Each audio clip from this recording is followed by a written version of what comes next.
Foster, is he the biggest news of the day locally? Look at the big fella. No, we care. We, of course, care. Don't put that on me, Ricky Bobby. He's the new analyst for the Vol Network. It's going to be him and Mike Keith, a part of your Saturdays, right here on 104.5 The Zone and across the great state of Tennessee. So we're very excited for him. He's going to be in here in just about 15 minutes from now. What, are you upset back there that he's leaving you for bigger and better things? What's wrong?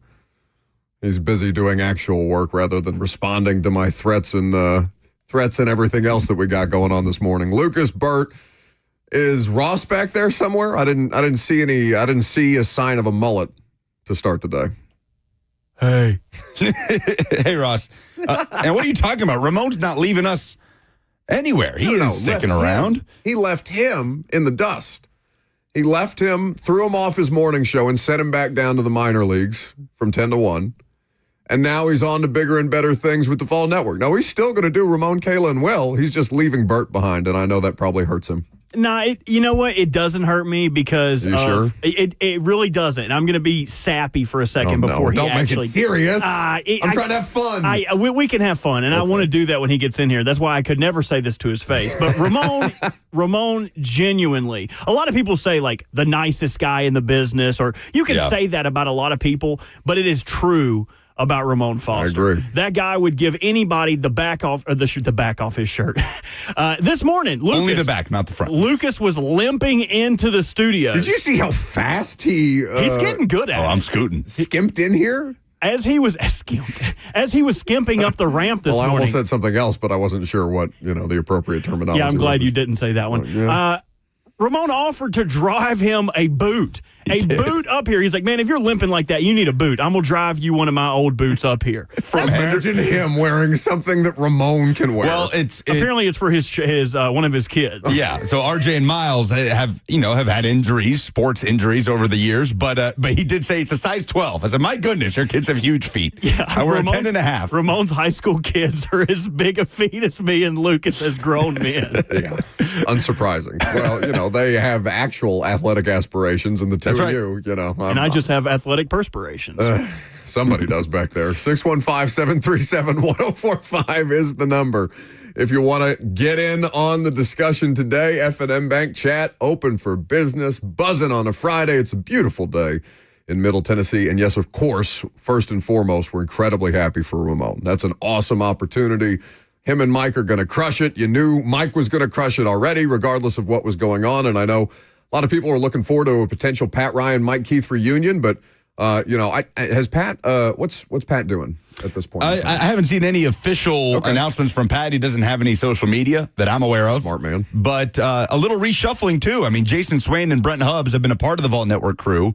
But Swain has been down to the sidelines. Hubbs in the booth. They're reversing that, where Swain is an added analyst, heavy role in pre- and post-game, and Brent Hubbs will be offering perspective from the sideline. Love. Which I think is fantastic. Dream team. Dream team starting not just week 1 against Syracuse, but next Saturday for the orange and white game. You can hear that squad calling the spring game right here on The Zone. So very, very, very excited to hear the new iteration of the Vol Network.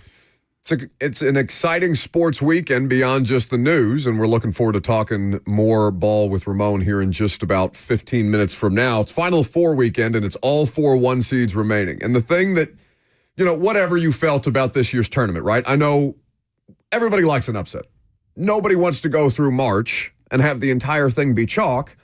But the thing that ultimately I came away with liking about this year's tournament and what we're going to get out of the championship game is, how I feel about these things. I want the best on best as often as I can get it.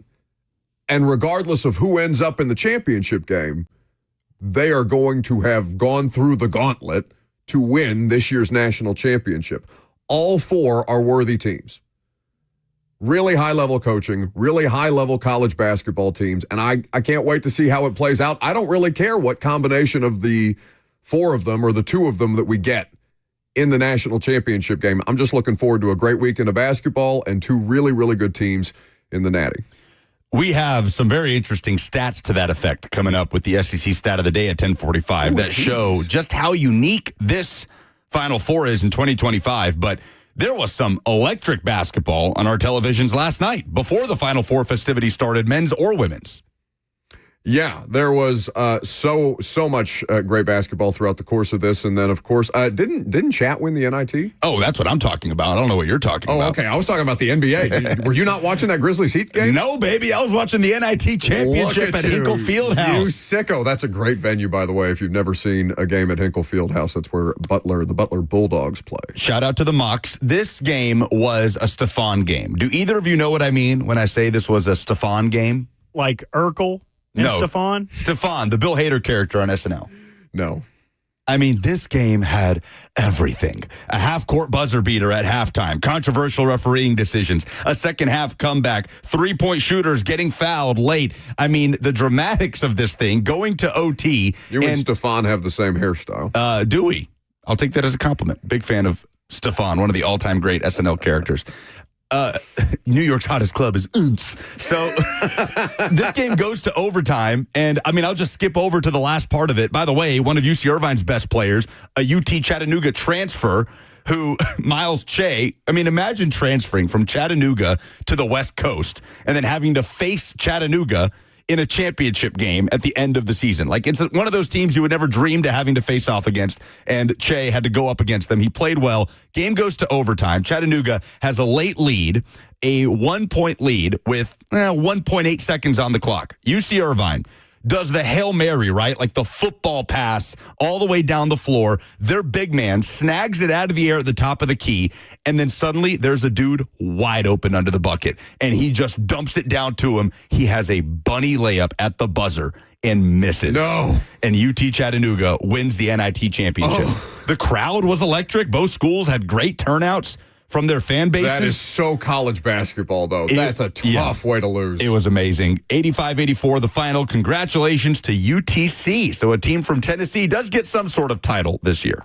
We love to see it. And then you had Ja Morant and the Grizzlies last night, obviously with the NBA and NHL playoffs right around the corner. We never talked about the Preds getting eliminated from playoff contention, like, I don't know, was that about a week ago? Yeah, that feels like it's been the case for a long time. So at this point, sad. Just lose out, get the pick. They've lost 5 in a row. They've got 6 games left. Let the season come to a merciful end. I can't remember a time where there's been less interest in the Preds. Yeah, and also the TV situation. No. Right? Like, I'm so pissed at Xfinity.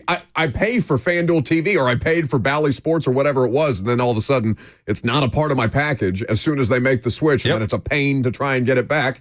And, the hockey team's bad enough this year to where at a certain point I'm just like, all right, whatever. Like, if they come on NBC or on NBC Sports Network or wherever else other than FanDuel Sports Network, I'll watch it. But I have been as out of touch with the Preds this year as I ever have been, man. Like the FanDuel Sports Network, I'm with you. I don't have it on my TV package. I can't sign in with my provider. It's like $20 a month. And it's unfortunate with all the expectations coming crashing down this year. That happens with the smaller packages. Just a little underwhelming. Yeah, sometimes it's just leaving a little more to be desired than you would want. They say size matters. It's true. With everything else that's going on, Ja Morant had a great buzzer beater against the Miami Heat last night. Miami Heat, not a good basketball team. And I won't pretend to have watched a ton of Grizzlies. Obviously, the story around the Grizzlies has been that they fired Taylor Jenkins. Did you know he's one of their greatest coaches of all time, like the longest tenured coach that they have had? Yeah, that was pretty surprising news that we learned on Friday. Well, surprising to people who I guess aren't paying close enough attention to the Grizzlies. If you're a day-to-day fan, sounds like just catching up on the story that there had been a lot of underwhelming moments with Taylor Jenkins and his staff. They replaced a good deal of assistants other than, ironically enough, the assistants that they ended up clearing out when they fired Taylor Jenkins with, I think at the time, about 3 weeks to go before the playoffs. And the Grizzlies currently sitting in a pretty good spot in the West, but they had been underwhelming against teams with winning records in the last couple of weeks. And ultimately, I guess Ja Morant has had expressed some level of frustration with the offense. And I wish that we were talking about things that were actual basketball, because he had a great play last night to win the game. And then he does, throughout the course of the game, he does the gun celebration or whatever that people are clutching pearls about. And I don't know. We just went through this with the NFL owners meetings. They are now fining players like CeeDee Lamb for doing this nose wipe celebration. Am I getting old? Like, do I just not know what that means? Because they're alleging that it has some kind of aggressive connotation. or some kind of sexual nature or something like that. I have no idea. I don't even know what the nose wipe is. Maybe I'm just aging out. Like, I think I'm kind of worried that I'm out of touch at this point in time. But you got things like that. I understand that what Ja does is a little more extreme, and obviously with Ja's background, you wish it wasn't a talking point. But unfortunately, it feels like that ends up taking up more of the oxygen around him than what a spectacular basketball player he is. I don't know. You're probably not paying much attention to the Grizzlies, either of you. Do you have any guesses on what the nose wipe might mean? Either of you? I'd love to hear your guesses. Have you looked it up? Your interpretation. I know what my interpretation of it is, but I want to hear what you guys do. I have no earthly idea. Old man Lucas, guess. I need you to give me an opinion. Yeah, you first. You are 9 years removed from being young. I smell a first down. Okay. I don't hate that interpretation. It's not a bad guess. Like, I don't know if you're like cleaning some snot, like the dude you just beat is like some snot under your nose and you're cleaning it off. I don't know. Okay, I like Lucas's better. That's way better. I always understood it as like, I don't know if y'all listen to Young Thug at all, but he has a song called Wipe Your Nose, Wipe Your Nose. So I always just thought it was a Young Thug thing. I don't know what it means. I just thought it was a cool thing that cool people did. Do you think the NFL actually doesn't know what it means, but they're scared of it? I think that's why they're so scared of it. They have no clue. They're like, is it drugs? Is it gangs? It's got to be something. It's too damn cool. I, too, am afraid of things I don't understand. I just imagine like Woody Johnson and Stephen Ross, who respectfully looks like Droopy Dog. I mean, I tried to audibly not scoff when I walk by him. It's not a thing I should say out loud. But Woody Johnson is probably someone who does the nose wipe in public settings. He probably wants to adopt it when he's wearing his big Woody chain. Okay, apparently we're being told, because this is the most Caucasian show on 104.5 The Zone, that it is a gang-affiliated symbol. So we're all out of touch. Well, we can't even touch our nose then. All right, I'm back here nose wiping. I don't care what they say. They can't ban me from doing it. Well, Ramon Foster will just have to bring some culture and some football analysis to the show coming up next.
Welcome back to the show. We are fueled by Hattie B's Hot Chicken.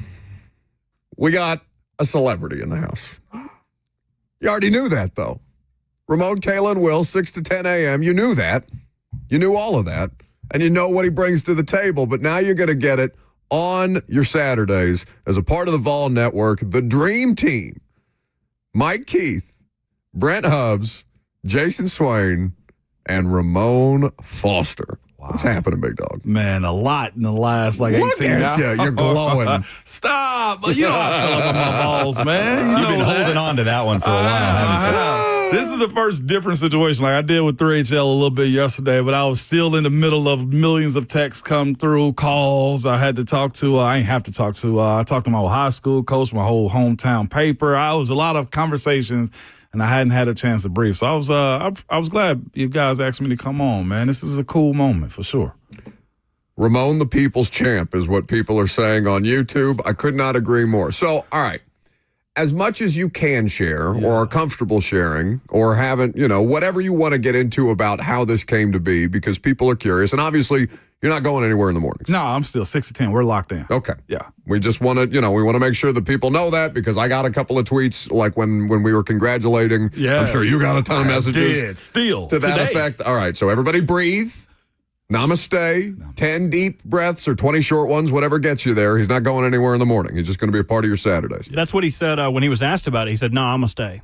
Yeah. Namaste. You don't miss that in the morning, do you? It's cute from time to time. From time to time. That's for my 3 guy. hours? Y'all know that. Bert's my guy, man. He's absolutely. Yeah, I know it. And we're all just incredibly happy for you. So how did it happen? How'd it happen, man? I'd heard conversation. There was, conversation around it, me being involved with it, but I ended up getting a call from Glenn Thaxton of Vol Network, and it was, hey, we're talking about it. And I was like, hell yeah. It's like, hell yeah. I was like, no, absolutely, let's do it. And, of course, contract, making sure that everything here with Cumulus is fine with 104.5 The Zone and trying to lock it in. And ended up talking to Mike Keith also during this process. And it was mine. I'm shocked. I blindly got into this when they invited me into Titans Radio. And my thing was, yes, this is cool. I'm close to the game. I'm not playing it, but it keeps me in tune to everything that was going on. I'll be honest with you, imagine that doing sideline or coming here to Cumulus to do this radio show in the mornings was going to lead to that. So my mindset was, I want to do a good job. And I've told my bosses that too, Paul and Allison, like I said, I want to be the biggest here in Nashville. It's what has been my biggest goal, is be the biggest here in Nashville. We can spread this, from east to west. We is. I don't have any aspirations of doing ESPN or doing anything bigger. So that was always kind of been my goal, is to, however I'm going to climb this ladder, I'm going to do it. And when Mike gave me the call, too, that's when it kind of really set in. Like, really, reality really set in then. And I had a lot of questions for him. You sure? Was the first one. I was like, me? He was like, Ramon, you're ready. I was like, Mike, but how in the hell do you know this? He's like, I've heard you. I've watched you. I've seen everything that you've done. And he was just of the mindset that you're ready. And there's a lot that I have to get caught up on. But to go back to Knoxville and work for the University of Tennessee and give the people my perspective on the plays that the Vols are running, just be a part of that, man. It's been a humbling.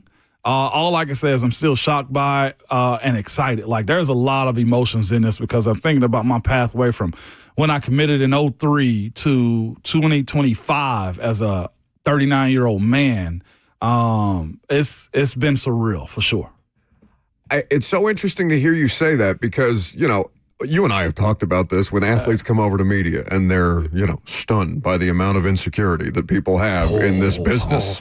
After you work in one of the most hostile work environments anywhere in the world, where you are judged daily on your performance. And then you come over here and there's, there's a lot, right? It is. So to hear you even have a fraction of a moment like that when Mike is asking you, I mean, that speaks to the gravity, not just of the job, but what this specifically means to you. I think that makes it really cool. It does. And that's been the main word I've used, Buck, has been this cool.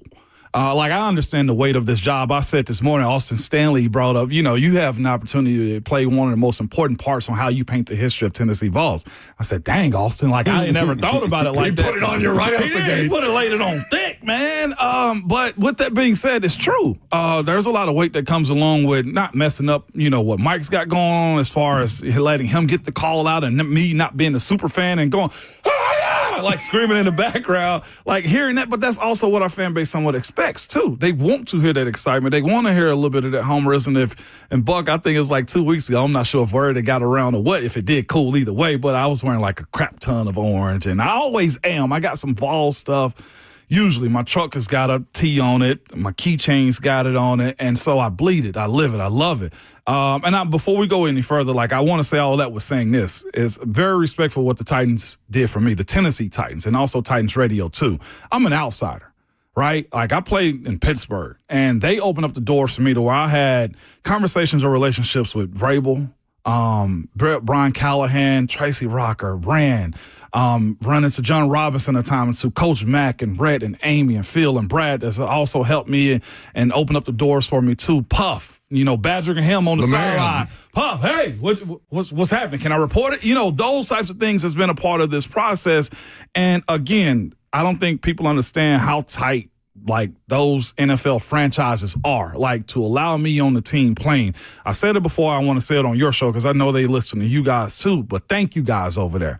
I'm an out. That's not supposed to happen like that. And it also shows the confidence and respect that Mike Keefe and Titans Radio had for me to allow me to come into it. Also, it's a fraternity. Buck, Lucas, y'all know, you don't just walk into those doors. And I've seen a lot, heard a lot on the plane, on the field, and you're trusted to be a pro about how you handle it. So that was a lot of trust in me. So thank you guys for that, man. Robbie Boring texted me this morning too, and a lot of other folks have reached out. Great group of people over there. And Ramon Foster, certainly one of them. 6 to 10 a.m. on 104.5 The Zone, and the new color analyst for the Vol Network. I mean, you say you were an outsider in regards to the Titans. I guess you were and you weren't, right? Having played for the Steelers your whole career, but born and raised in West Tennessee, college football in East Tennessee, media career in Middle Tennessee. Like, Titans Radio touches every corner of this state, right? So Ramon Foster statewide. So I'd push back on that a little bit to say you were an outsider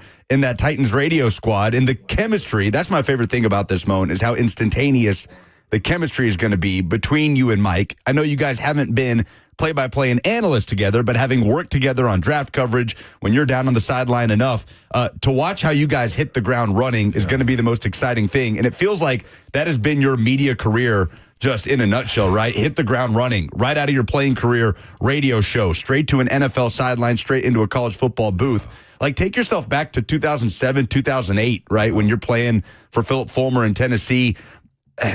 Was it even something that somewhat lingered in the back of your mind as your thoughts kind of strayed towards, okay, what if I don't get into the NFL? If I do, what do I do after my playing career? Was broadcasting even a factor for you? It was, but I couldn't do it. Ego.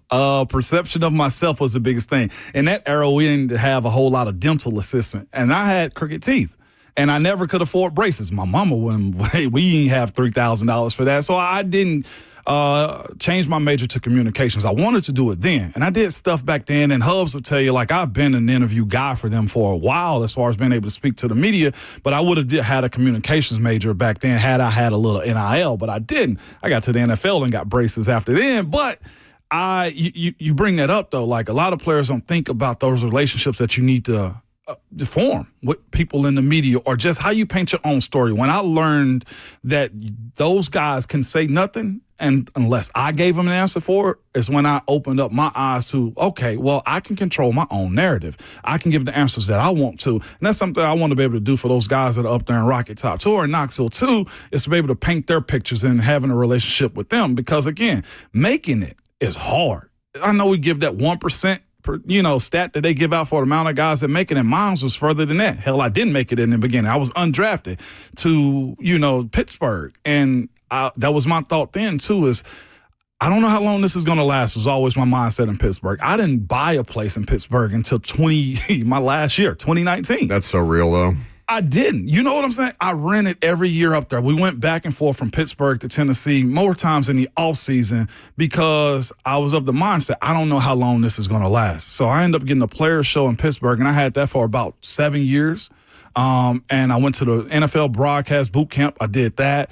And I had an idea that I want to jump into this lane, but you guys know the locker room. The moment you start talking to the media, I used to hear in the background when I'm doing interviews, moan in the media, y'all be quiet, the camera's around. And it's funny now because a lot of what the NFL is guys having podcasts, being in the media, going on talk shows, doing the radio spins in the summers when ESPN don't have anything to play, so they bring NFL guys in, right?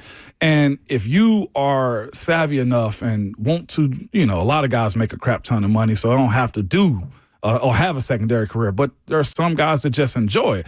Pat Peterson was on Paul Feinbaum recently. I think he's about to join the SEC network too in some capacity or working for LSU. So there's a lot of guys that enjoy this because it's good to have that experience, be in those locker rooms, be able to tell those stories a little bit different. I admire what you guys have done here in a very long time. Buck's one of my favorites. I know a lot of people in Nashville don't want to hear that, but Buck's one of my favorites because the grind. Eat it, nerds. Yeah, it's the grind of like being, I guess, strong enough to go in there, do that job, and do it right, too. That's the other side of it. And that's, as players, I told you guys this often. I never wanted to jump in you guys' world. I hate to keep saying that. But that's what it is. Like, I think people, it's a great articulation, Ramon, of just how wide that gap is because you have to protect things from us. That's just seriously. To be able to function throughout the course of a season. And it's also our job to try and, I know sometimes you get away from it depending on how these things go, but to tell the story of a specific team and the characters associated with it without letting things become too contentious, and they are contentious environments. They are. And from my side of it, understanding that and not just using, well, I played, so y'all got to defer to me. No, I never wanted to do, and I've said that constantly. It's like I take what you guys do as serious because I understand that a lot of guys don't get, as Lucas said earlier, the trajectory that I had. I retired in March of 2020. I got hired in August, right? That doesn't happen on a radio show in the morning drive. And then from there to get invited to do the Titan sideline, I know a lot of people that I've been around that have, how'd you get that so quick? That comes up. So I always wanted to take it serious. And I guess that's one of the things that Mike Keefe and Titans Radio saw in me too. And even more so now to be able to be the color analyst for the Vols. I didn't want to take it as a joke, and I never want to be considered one when I do this job. I like to have fun, and I laugh, and I do it my own type of way, the way a lot of folks do theirs. But I take this very serious. As you get ready to tell the story then of this Tennessee football team this year, I mean, early glimpses in spring, Nico Iamaleava trying to take on more ownership of this team from a leadership perspective, and obviously tons of parts and pieces changing from wide receiver to the offensive line to running back on offense alone. What's the big picture right now on where you think this Tennessee team is as they try to get on the same page with so many new faces from an offensive perspective approaching the spring game? I think as much as we spoke about Heupel and his offense, I think that's where they are again. I think last 2 years has been defensive dominated. And right now you have a five-star guy who's the first one to break the bank as it pertains to NIL and Nico Iamaleava. So I think the expectation of him growing is going to be huge. I think the expectation of him showing that, look, I will throw it across the middle. I won't have happy feet in the pocket. Hey, look, you lost some very senior veteran guys on that offensive line in that backfield on Dylan Sampson and just the receivers that you've had the last few years, right? That story has to be painted in a major, major way moving forward for Nico and that offense. And not just that, too. Coach Heupel, first year in the college football playoffs, do it again. Can you repeat that? I think that is the biggest storyline ever, that you don't fall to the wayside by letting teams I'll throw South Carolina recruit like crazy or continually keep LSU off your heels as it pertains to how you compete in the SEC. We're very bashful in the SEC. So having the ability to have the continuation of this wave of orange that Coach Heupel has ignited in Knoxville, I think that is the biggest. Can he do it again? And can he also still continue to crush it as far as recruiting and evolving that offense as he continues to bring in new guys to try to help evolve it? From a player's perspective, I think a lot of the conversation around Nico, at least the way that I viewed it, it felt a little bit like a professional football atmosphere because people do know generally what he's compensated. And now it's not just fan bases that are looking for return on investment. It's the programs who are paying these kids who are looking for that return on investment and may otherwise add additional pressure. There's already a tremendous amount of pressure, but add that additional financial pressure, which is no small thing, especially in a fishbowl like Tennessee. How much of that do you think was fair around Nico last year as far as the performance based on how people now view these collegiate athletes understanding the NIL money around them? To be real with you, Buck, I think it's very fair. Okay. It's very fair because if you and your camp, and I say your camp because a lot of them or parents, whoever is serving you, feel the need to ask for that amount, then you also know even at this young age of 18 to 22 years old, you got to deliver. If you are orchestrating business deals that allow you to be paid 6-7 figures, I do think a lot of how we've prejudged, hey, don't talk about them because they're youth, they're amateurs. No, I think that's out the window right now. There is a high expectation for Nico Iamaleava, specifically him and David Sanders. Let's do those two guys, a 5-star tackle that the Vols got in recruiting this past cycle. The expectation that for a premium you guys are supposed to deliver is necessary. And I don't think we as people that cover them now can short them, even with the expectation. Like, I expect this year to see Nico have more touch on his footballs, right, when he's delivering. I expect Nico to make smart decisions when he's rolling outside of the pocket. I expect Nico to be a guy that drives that team from the 20 to the other end zone for a touchdown. Because why? Your pay suggests that. We've seen other schools get rid of guys like that. DJ Uiagalelei, I always mess up his name. I thought you got it. They got booted out of Clemson, got booted out of Florida State. The same goes for Carson Beck. Like, we will go find another. That's a part of it, too. So I'm going to be very, into what the success of Nico and the program is.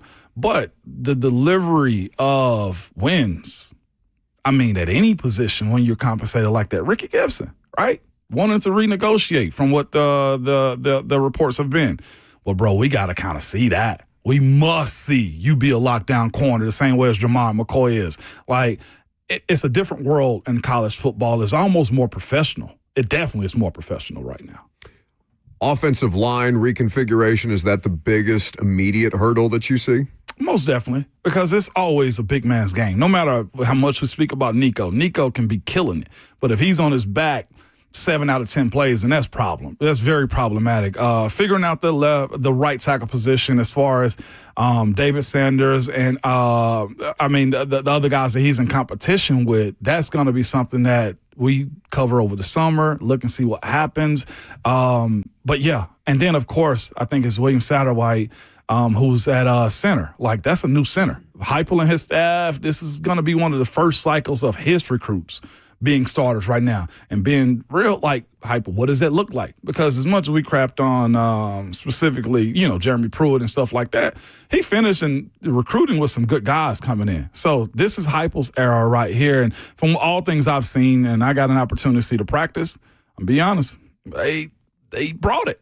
They brought it. There'll be some hiccups here and there that they'll have as far as growing that cohesion and whatnot.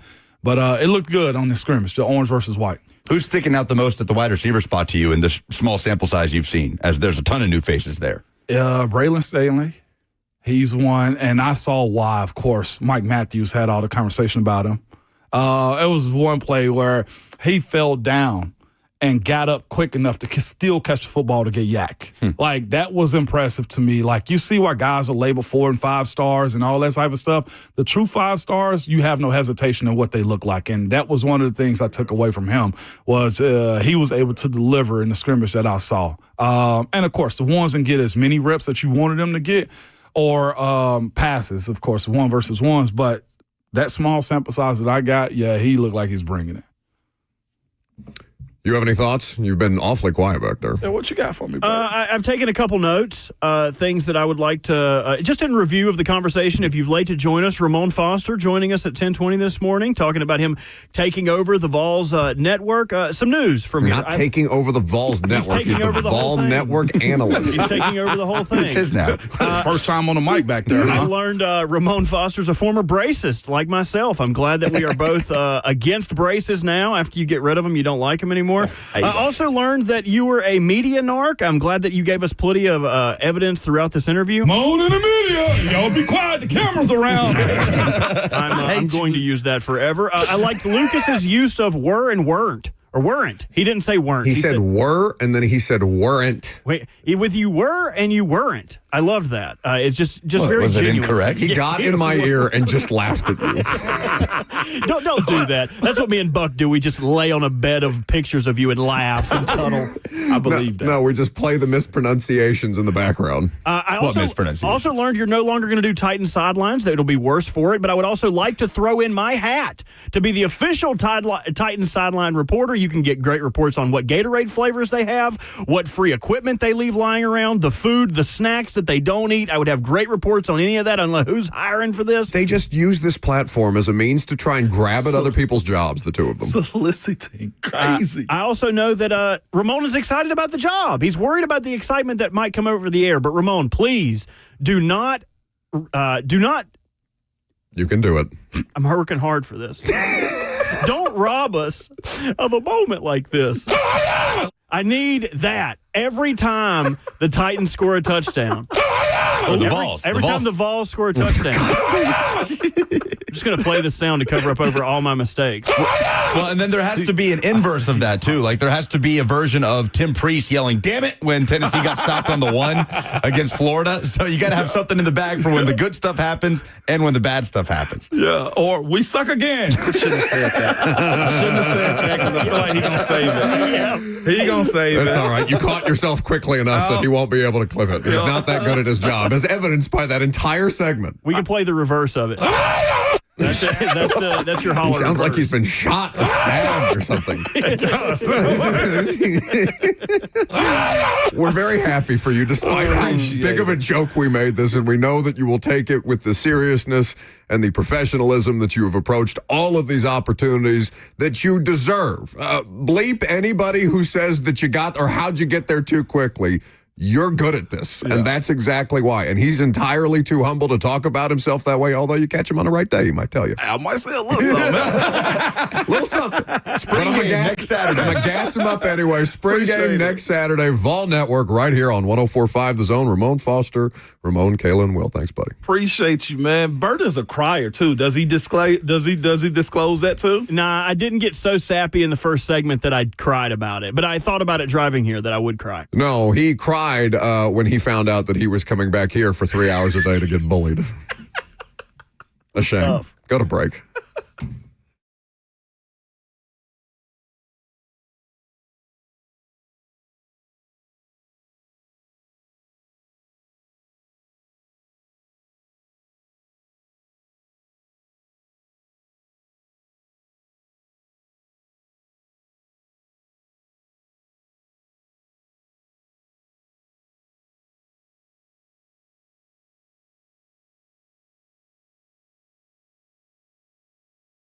If you are dealing with ED, there's no reason to freak out about it. That is a natural thing that happens to guys as you age. Your body starts to change, and you just want to make sure that you have the right support system in place, because maybe you've gone online and taken some pills, and the pills were effective for a period of time, but that's not an effective way to continue to treat the problem for you as an individual. There's a lot of misconceptions out there about getting ED treatment, and the Tennessee Men's Clinic is there to debunk those for you. Lots of men assume that if the pills stop working, they have no other options than to seek out treatments like irreversible surgery. Do not go through extremes before you've talked to the experts at the Tennessee Men's Clinic, because they specialize in men's sexual health issues. It's all they do, and it makes them the experts in the field. They have access to multiple protocols and options to treat ED based on your specific needs and what's going on in your body. So don't trust your health to an online pharmacy, and don't feel like you're out of options. We want you to understand all the options that you have available for you, because the Tennessee Men's Clinic is there with protocols that are patient-centered and customized to your needs. They have treatments for everything from low testosterone, ED, treatments that increase size, stamina, and everything else in between. So schedule an appointment online today at TennesseeMen'sClinic.com for their Franklin or Midtown location, or call them 615-208-9090.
All right, the Final Four picking up tonight on the women's side.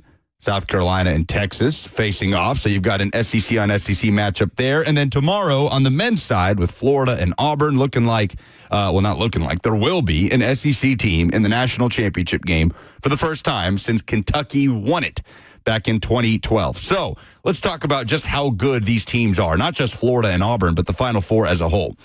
KenPom has a metric called net rating. A lot of you probably know this by now, but essentially it's teams' points scored and allowed per 100 possessions. It's also adjusted for strength of schedule.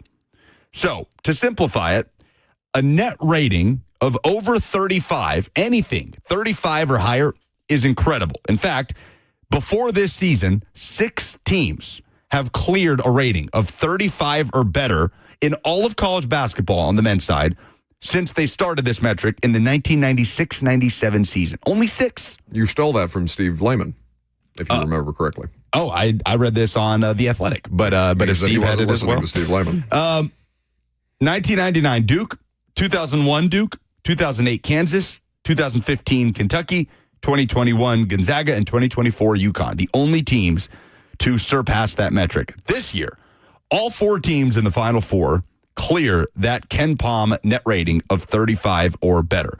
It truly is the best 4 teams in the country. It's not even close. Meeting in San Antonio for the Final Four.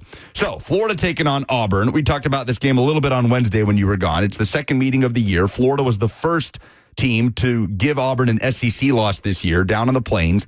90-81 was the final in that game. I heard Slay talking about this matchup earlier this morning with Kayla and Ramon. And the big key he had for Florida, take care of the basketball. So I went back and looked at it. Florida is averaging over 13 turnovers per game in this run in the NCAA tournament, which is kind of crazy. I mean, they turned it over 17 times against Maryland. They turned it over 12 times in all of their other matchups in this tournament. They had to dig out of second-half holes against UConn and Texas Tech, and it's a credit to them. Walter Clayton has stepped up in the biggest moments. He is the best guard in the country right now, but I don't know that you can do that against Auburn and get away with it. I don't know that you can cough it up 12 or more times and be in a 8 to 10 point deficit after the second media timeout in the second half and get away with it with a win to get to the national championship game. Auburn is too good at scoring in transition. They will be at full strength. Janai Broom, one of the best players in the country, says he has no limitations with the elbow injury he suffered against Michigan State. Big scare to the Auburn fan base when he went crashing down, walked back to the locker room, but it really just gave Auburn's depth a chance to shine. They were able to still keep Michigan State at arm's length throughout the end of that game. But Broom did come back in immediately, got a 3-point play, and he moves on. Auburn and Florida facing off Saturday. That is the first game. Of course, you can hear all the Final Four action on the men's side right here on the Zone, courtesy of Westwood One. So Florida versus Auburn, Duke versus Houston. I don't know what I think is the better matchup. Man.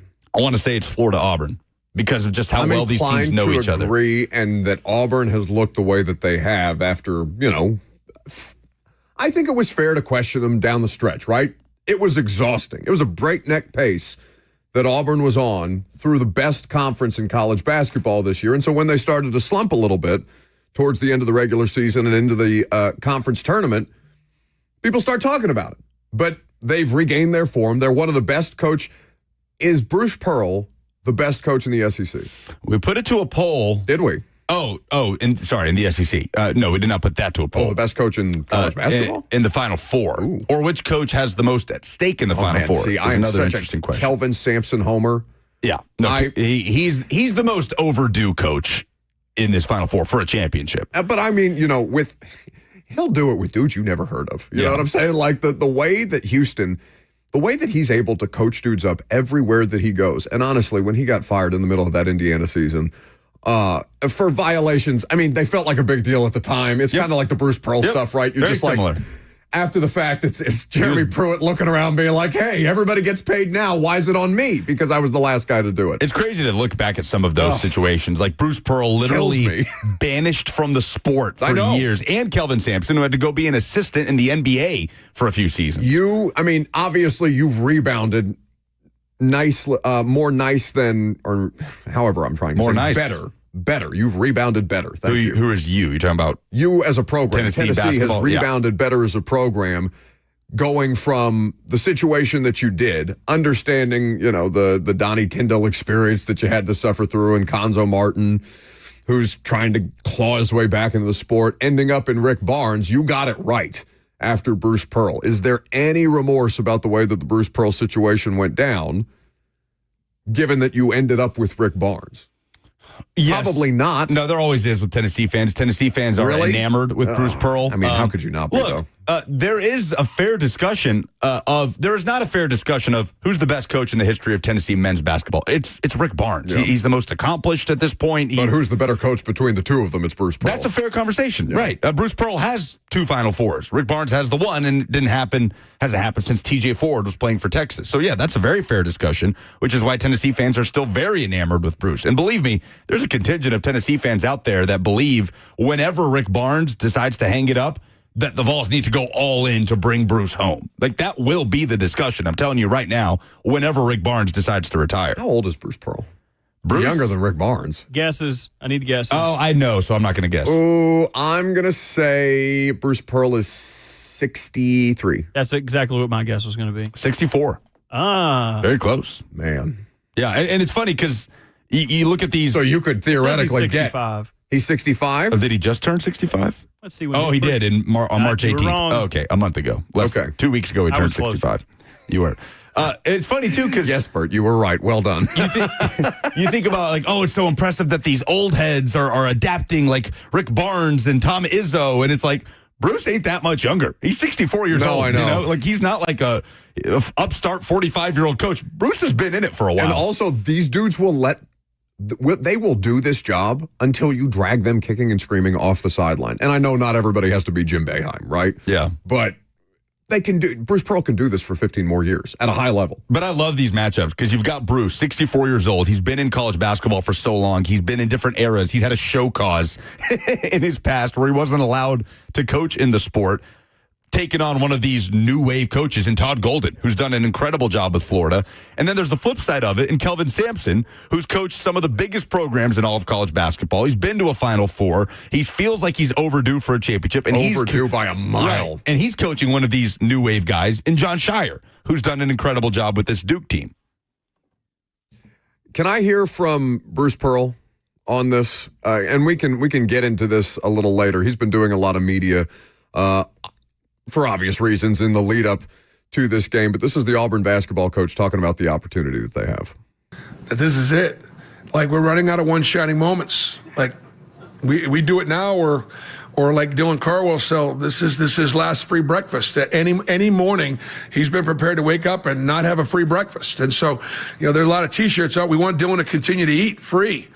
And so I think that's what it is. It's just a level of desperation that knowing that tomorrow could be our last game every single time for this group. And so they don't want this to end. God, I don't either. I Me love too. I love free love breakfast. college basketball. Ooh, I'm hungry. Oh, I thought that's where you were. That's what you were going to say. We have done such a good sports show for the first hour, and that's how you want to end the first hour? Debatable. Anybody got a BOGO breakfast deal? I'm sure the two of you will start scouring Uber Eats for buy one, get ones the way that you have basically since we got back together. Second hour coming up next. We've got buyouts in NIL. We also can continue the conversation about the Final Four. Which Final Four coach has the most at stake? Coach Mack will join us of Titans Radio. It's a full show on a Friday here on 104.5 The Zone.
It is 10:57. Good morning from the 104.5 The Zone studios. I'm Lucas Panzica. And NFL news on Thursday, the Raiders agreed to an extension with quarterback Geno Smith. 2 years, $75 million, $66.5 million in guaranteed money for the 34-year-old. The Arizona Cardinals have made Trey McBride the highest paid tight end in the history of the NFL, giving him a 4-year extension worth $76 million, $43 million guaranteed. McBride had over 1,100 receiving yards last season. And the Vol Network officially unveiled the radio broadcast team for the upcoming Tennessee football season on Thursday with 104.5 The Zone's own Ramon Foster joining Mike Keith, Jason Swain, and Brent Hubbs. That rounds out the broadcast team. That's Ramon himself. You can hear them on the call for the Vols orange and white game right here on The Zone next Saturday. Final Four action picking up this weekend. Tonight on the women's side in Tampa, Texas and South Carolina tip-off at 6. UConn and UCLA at 8:30. And on the men's side in San Antonio Saturday, it's all one seeds for the first time since 2008. Auburn takes on Florida at 5:09 p.m. Houston and Duke tip off at 7:49. You can hear all of the action right here on The Zone, courtesy of Westwood One. For all your foundation repairs and waterproofing needs, visit USSTN.com. Breaking news at once on your home for the Titans and Vols. This is 104.5 The Zone.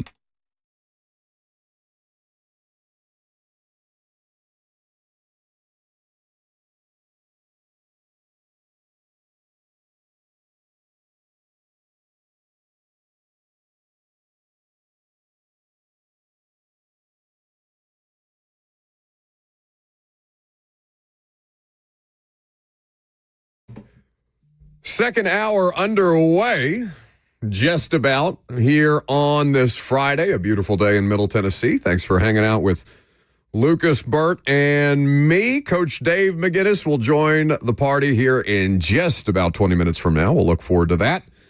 Talk a little pre-draft process with Coach Mack. The pro days at Colorado getting ready to get underway. Titans, I think I saw a report from Jeremy Fowler that the weather has delayed leaving on Thursday. They will attend Colorado's showcase, then work out Shador privately next week. So for obvious reasons, the same reasons that everybody was having travel issues because of the weather here in Middle Tennessee the past couple of days, but getting that underway. And Chad Brinker is now going to attend the Colorado Pro Day, which was not a thing prior. Brian Callahan is going to attend the private workout, but not the Pro Day. So they will have a larger contingent in Boulder than they previously would have, whether or not that's of interest to Titans fans, given that we still feel pretty good about Cam Ward. This just feels kind of like, all right, due diligence. Checking the boxes. That's what they've been saying the whole time. Is ownership going is the question. Which was a part of the Cam Ward thing. And a lot was made of that for obvious reasons. That's significant, especially the fact that she took the PJ down there. It is also worth noting, Bert, who had the report of Jimmy Haslam being at a private Cam Ward workout in Cleveland that we used on primetime a couple of weeks ago? It was the ESPN station there. I'll have to check on what the call letters were. Okay, and that could have been earlier in the process. We don't know the timeline necessarily for that as well as we do for this one. But just worth keeping in mind, the door is still slightly ajar as we are less than 3 weeks away, though the most likely conclusion is Cam Ward with the number 1 overall draft pick to the Tennessee Titans. So we move forward through the process, but me personally, I know there's a level of impatience. I know there's a percentage of fans that would say, well, why wouldn't they just come out and say that they're doing it? Why all the subterfuge or misdirection? Why even bother? What's the rush? I mean, other than you want to know, and I get that, and you probably do know, but you got to let him get through the process. That's how I would want Mike Borgonzi to operate in his first year on the job, because if last year felt, a bit frenetic in the way that things came about, would you agree? Describing the free agency and how last year's team, because, the explanation that's been given to me in not so many different ways is, well, we had the money. Right? We had the money and we didn't have the people to pay here. And that's the thing that makes the most sense. Now, whether or not it was a foolproof plan, we know it to be not, and how much better it would have been if the quarterback hadn't had the struggles, the clear and obvious struggles that doomed them, that he had, or in great part doomed them, we don't know. Patriots are doing the exact same thing this offseason. And with a quarterback who we feel like could be a good player, but we don't know. Which is exactly what we felt about Will Levis. Absolutely. Feel like he could be a good player. What defined how we talked about Levis last offseason. No, I mean, and I think that was fair. Like okay, so maybe he had a couple of layups against the Falcons that may not have been there in your average NFL game. Whatever your explanation for why you felt the way, if you had a feeling about Will Levis prior to last season that obviously changed as the season progressed, there was good cause for that because you looked at him and you said, all right, he may not be outright there yet, but he's good enough to mess around with if they improve the roster. And then they tried and he wasn't. And okay, you got your answer. So now you move on. For me, Mike Borgonzi absolutely has to go through the entirety of the process in ways that make me feel, if I'm a fan or a member of the media who's trying to figure out, hey, do they actually have their stuff together this time around? Are we going to do this thing where we fire somebody at the end of the year? This is an important part of the process to understand. All right, are you thorough in your job? Are you as prepared as humanly possible for the situation that is in front of you? Because the situation that is in front of you is tough. And it's going to take somebody really good at their job or people good at their jobs collectively working on the same page and in the same direction to get this thing out of the gutter. So that's fine. Go through the process. And any impatience around it, I can wait the 3 weeks. I don't know about the rest of you. Now, tell me what you have here on the grid regarding buyouts in name, image, and likeness, because I had not seen the article that you may or may not have sent in the Twitter group today. So a head coach, a college football head coach, had an interesting statement about what the next step needs to be in the world of NIL. And it's not a head coach that you're probably familiar with. It's Grambling State head coach Mickey Joseph, who had this to say about what needs to happen from here on out with players getting paid in college sports when they move on in the portal to bigger and better things. We understand. I think the kids understand if they're here and if they're sophomores and they have a big year and a group of five or a power five approach them and they have the finances to pull them out of there and I can't match the finances, then you know what, they're going to go. That's part of it. Coach has been doing it for years. So we shouldn't get mad as coaches when these kids make decisions to take care of their family. Because like I said, I'm going to say it again, Coach has been doing it for years. But I also think there need to be a buyout. If they move up for me and go to group of five and power five, I should get kind of a compensation for that, you know? So NCAA, if you're listening to me, I need a buyout. Maybe we should start listening to college football coaches now when they talk. We should listen to Deion Sanders and Fran Brown when they propose a joint spring practice and how mutually beneficial that can be for both programs. We should listen. Also love Mike Gundy saying, what are they going to do about it? Just do it. Like, what are they going to do? I mean, a lot of programs have taken that approach over the last few years.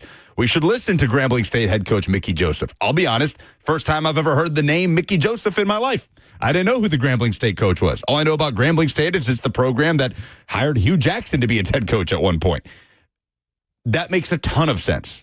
Like, it feels like there are some very easy steps we can take to just wrangle this thing in. One of those is getting rid of the post-spring practice portal. When you think if you're a head coach after spending weeks with your team that you're kind of a roster starting to take shape, and then you get blindsided by portal entries and exits, and you're starting from square one to where spring practice almost just was a waste of time in a lot of areas. We need to get rid of the post-spring practice portal, and there has to be some sort of penalty, man, for when a kid goes to and gets developed by, I mean, it doesn't even have to be the Grambling States of the world, by Louisiana Tech, and then get swept up by Miami or Georgia, buying out that kid's current NIL situation, a compensation for that program, NIL funds for that program to reinvest into that position that's now left open by the kid. Like, these feel like pretty turnkey things that we can layer into college sports that can do so much to mitigate just the absurd craziness, the way that it is totally swung over to one side of the spectrum and the sport is still in complete disarray. No, I love the idea. So let me follow up there. By penalty, you mean like that's what you're associating a buyout to be? Sure. Like that's a form of the penalty. Yeah. Like when my first question would be, well, I'm not, I'm going to be pro-labor in this situation, and I'm not looking to penalize the kid in exactly the way that the Grambling State coach just described, because to his point, coaches do this all the time. So the buyout is the penalty in theory there. Yeah, if a coach is under contract with the school and he gets hired away, the school doesn't just get left in the dust, right? The school gets something out of that. They get the buyout from the program that wants to hire said coach. Why shouldn't that apply to players? Agreed. The second part of this is, and I wonder if you think this is a factor or not, for so long, the biggest person of influence in the world of college football and by extension college athletics is who? It's been Nick Saban. Nick Saban. And Nick Saban is now, he arguably has a bigger platform on a more regular basis to talk about these things than he ever has. So he can continue to influence things from, it's not quite the outside, but he still has the power to move the needle and get the NCAA or the powers that be to understand, no, this makes sense. Because my initial reaction is, you didn't know who this coach was prior to hearing him speak. The vast majority of people probably do not either. And while I'm sure there are people within the NCAA who know who the head coach of Grambling State are, there's probably not as many as you would think or as you would hope. So the level of influence that these people are bringing to the table has to be considered there. And it almost makes me think, Lucas, all right, so what's the timetable? It brings me back to the nebulous exploratory period that they told us we were going to have, or that this new brave new world of collegiate athletics was going to have as they work through the kinks, because there was obviously going to be hurdles here to overcome. We're seeing those play out in real time. The question was, how proactive versus reactive is the NCAA going to be as a part of this?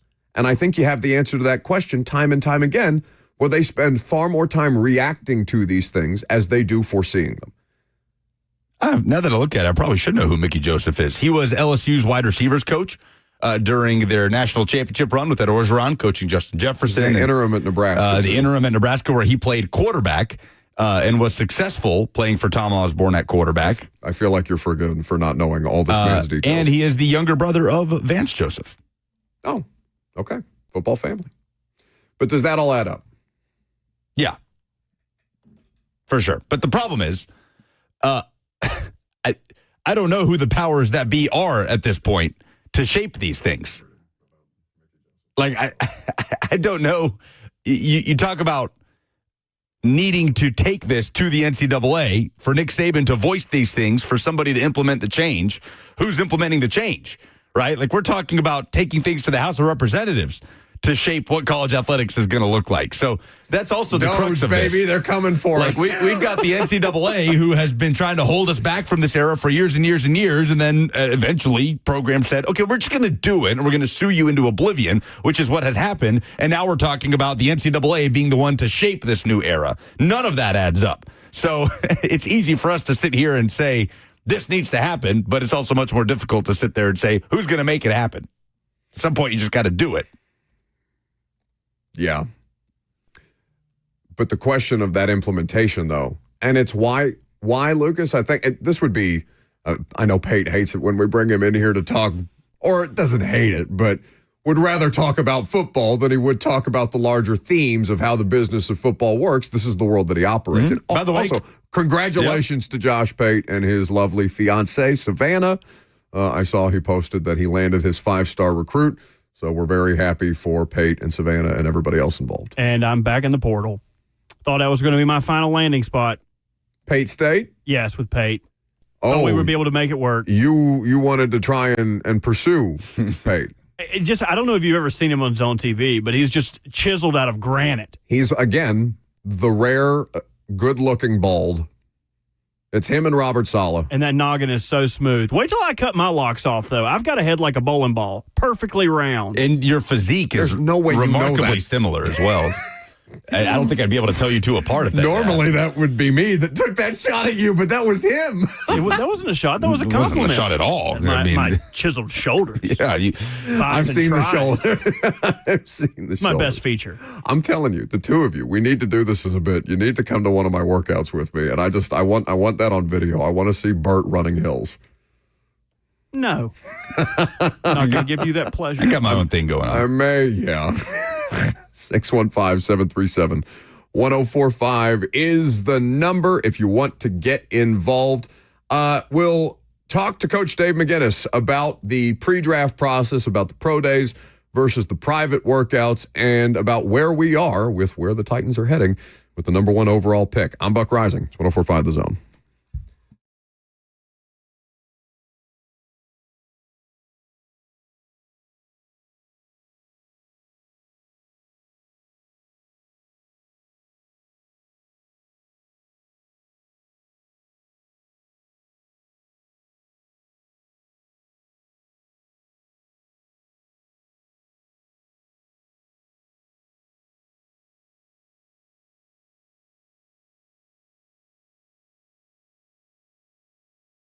We've got a huge announcement from Two Rivers Ford. Just in, they are offering at Two Rivers Ford employee pricing for everyone.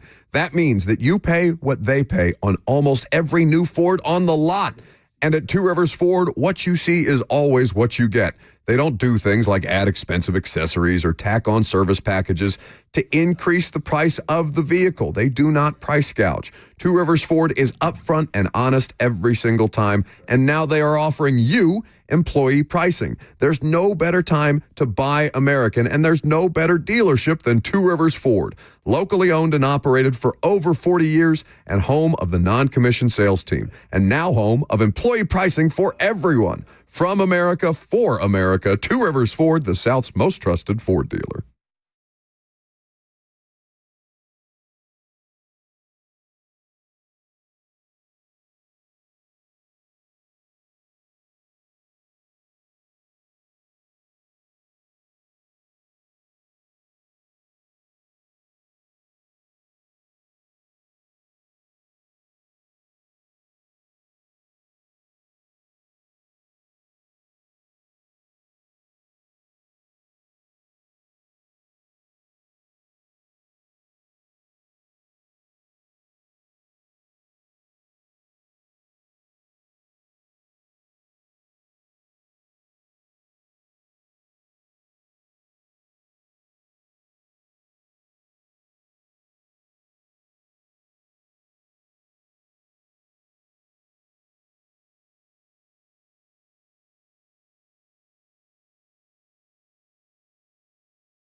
Vibes are high on a Friday, always. At this time, Coach Dave McInnes of Titans Radio joins us now. His visit's presented by the South's most trusted Ford dealer, Two Rivers Ford, where they've got that great employee pricing going on for everyone right now at the dealership, tworiversford.com. For more information, happy Friday, Mac. Thanks for hopping on, bud. Hey, Buck, Lucas. Yeah, everything's good. We all, some of that weather's behind us. We still got some ahead of us, but that was crazy. Yeah, I mean, some of the pictures, Mac, I am way more weather aware because of Rhett Bryan. I'm sure you are too. On a day-to-day basis, he may as well have gone to meteorology school for how on top of those things that he is. But some of the images coming out of Middle Tennessee this weekend, hopefully everybody made it through as best as they could. I know there was some significant flooding in Green Hills, but I don't know that I've seen a storm look quite like that just sitting overhead the entire time. Well, it was there was back to back to back too. I mean, it was devastating, all the way from Memphis all the way across the state. I mean, that was a devastating week. We still got a little bit ahead of us, but yeah, I mean, you start looking at that stuff and you figure out what's important and what isn't. Yeah, and in fact, we're going to have Dylan Henderson on, who's helping raise money for McNary County and Selmer in particular, where they had a lot of damage and some loss of life. Yeah. So we'll look forward to that at noon today and see if we can't raise some money for the people affected by the storms. Mac, with everything that's going on, Pro Day's obviously in process. The Colorado Pro Day, or I believe Showcase, as Dion is calling it, is underway. Feels like we are headed in one direction with the quarterback, but as we were talking about earlier, the importance of going through every part of the process before they make any kind of final decision. Well, this process is all on schedule. I mean, there's no reason to jump any rabbits right now. I mean, just keep working for what you're doing. I mean, because there's a very definitive time when the draft comes up. There's a very definitive time when trade talks really start. And so you've got to get prepared for it. And being prepared for it is just, as you say, being able to do things in a methodical way and cover all your bases, and then be able to get with your group and start going over scenarios. But I know everybody wants to know what's happening, what they're going to do. But at this point in time, you are still figuring it out. And that's important to know, that there's timelines in this thing that are very important. Coach Mack, is there ever a point in evaluating a prospect where you, as a coaching staff, a scouting staff, front office staff, have to almost cut yourself off, for lack of a better phrase, right? Because I always go back to, and I brought this up the other day, what Kyle Shanahan has said about the pre-draft process leading up to them trading up for Trey Lance, admitting that he overthought that process, that he had too much time to sit there and revisit things, and he ended up talking himself into trading up for Trey Lance. Is there any point where you say, okay, the hay is in the barn on this prospect, we think what we think of him, if we continue to do deep dives on this guy, then we're just going to end up revisiting our instinct from the first go-around, and that could be a slippery slope. Is there any thought to that when you're in this entire process, especially at the quarterback position? Well, that's legitimate. That's a legitimate thought on it, because what you want to do is gather all pertinent information from everywhere. And, I've said this to you guys before. Our listeners know this, all the years I've been on the radio and then talking about the draft throughout the years. The worst, and I was told this when I got into this thing, a long time ago when I first got into the National Football League and started into the draft process, is the worst thing you can be is an IE, which is an instant evaluator. You don't want to just jump out and say something after not a lot of information, but at the same time, to your point, you reach a point as to where you've got a guy lined up and you're pretty definitive as to where it is with all the information you gathered, that you just need to chill a little bit. And that was very revealing by what Kyle said, and what he's saying is true. Looking at some of these QB prospects, Coach, we've spent just so much time talking about Shedeur Sanders and Cam Ward, and for good reason with the number 1 overall pick. But I was talking this morning with Rhett about a guy like Kyle McCord, trying to figure out why it feels like he's kind of gotten lost in the shuffle in this pre-draft process. as a guy who's got good size, was a 5-star prospect coming out of high school, played for a big-time program in Ohio State, and then broke records in his final year at Syracuse, where he even outdueled Cam Ward in a pivotal late-season game that cost Miami a spot in the college football playoff. Like, what are the nuances of evaluating a guy like Kyle McCord and Will Howard, for that matter, that just led Ohio State to a national championship, that have them lagging so much behind the likes of Shedeur Sanders and Cam Ward and even a guy like Jackson Dart? Well, in the evaluation world, they're not lagging. You vet everybody equally. I mean, believe me, people that are doing this, now Rhett and I do it when we set up a big board. We look at everybody equally, to get to where they would be placed. Now, all of the national spotlight is always on. I mean, when you start putting up, everybody they put up.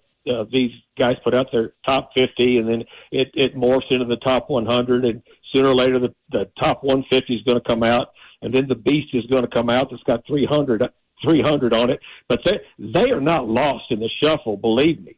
I mean, they've been vetted and they've been slotted on draft boards at least to start with. Now, the quarterback draft and the positional draft is separate. We all know that it's separate, but believe me, they have not been ignored. I promise you. Or I guess I phrased it incorrectly, Coach. Not that they've been ignored by evaluators, but the fact that they're lagging behind in terms of how they're viewed as prospects, right? Those guys aren't viewed as day one talents at quarterback. I'm just trying to figure out why for a guy like Kyle McCord that, did something that no ACC quarterback has ever done. What is it about him in your mind that has him in a different category from the very top of the draft? Well, when you start looking at it, he's a draftable player to me. I mean, I could go pull my report right now. He's a very, very draftable player. He's not a first round player, because when you're talking about drafting in the first round for a quarterback, you're expecting that guy to be able to make a difference when he comes in, especially depending on what the state of your franchise is at the time. But I really believe that some people will have him.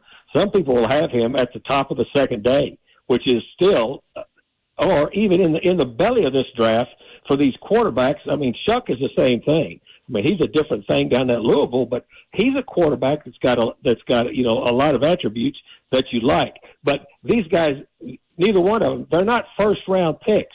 They're just not. And not everybody can be as a quarterback.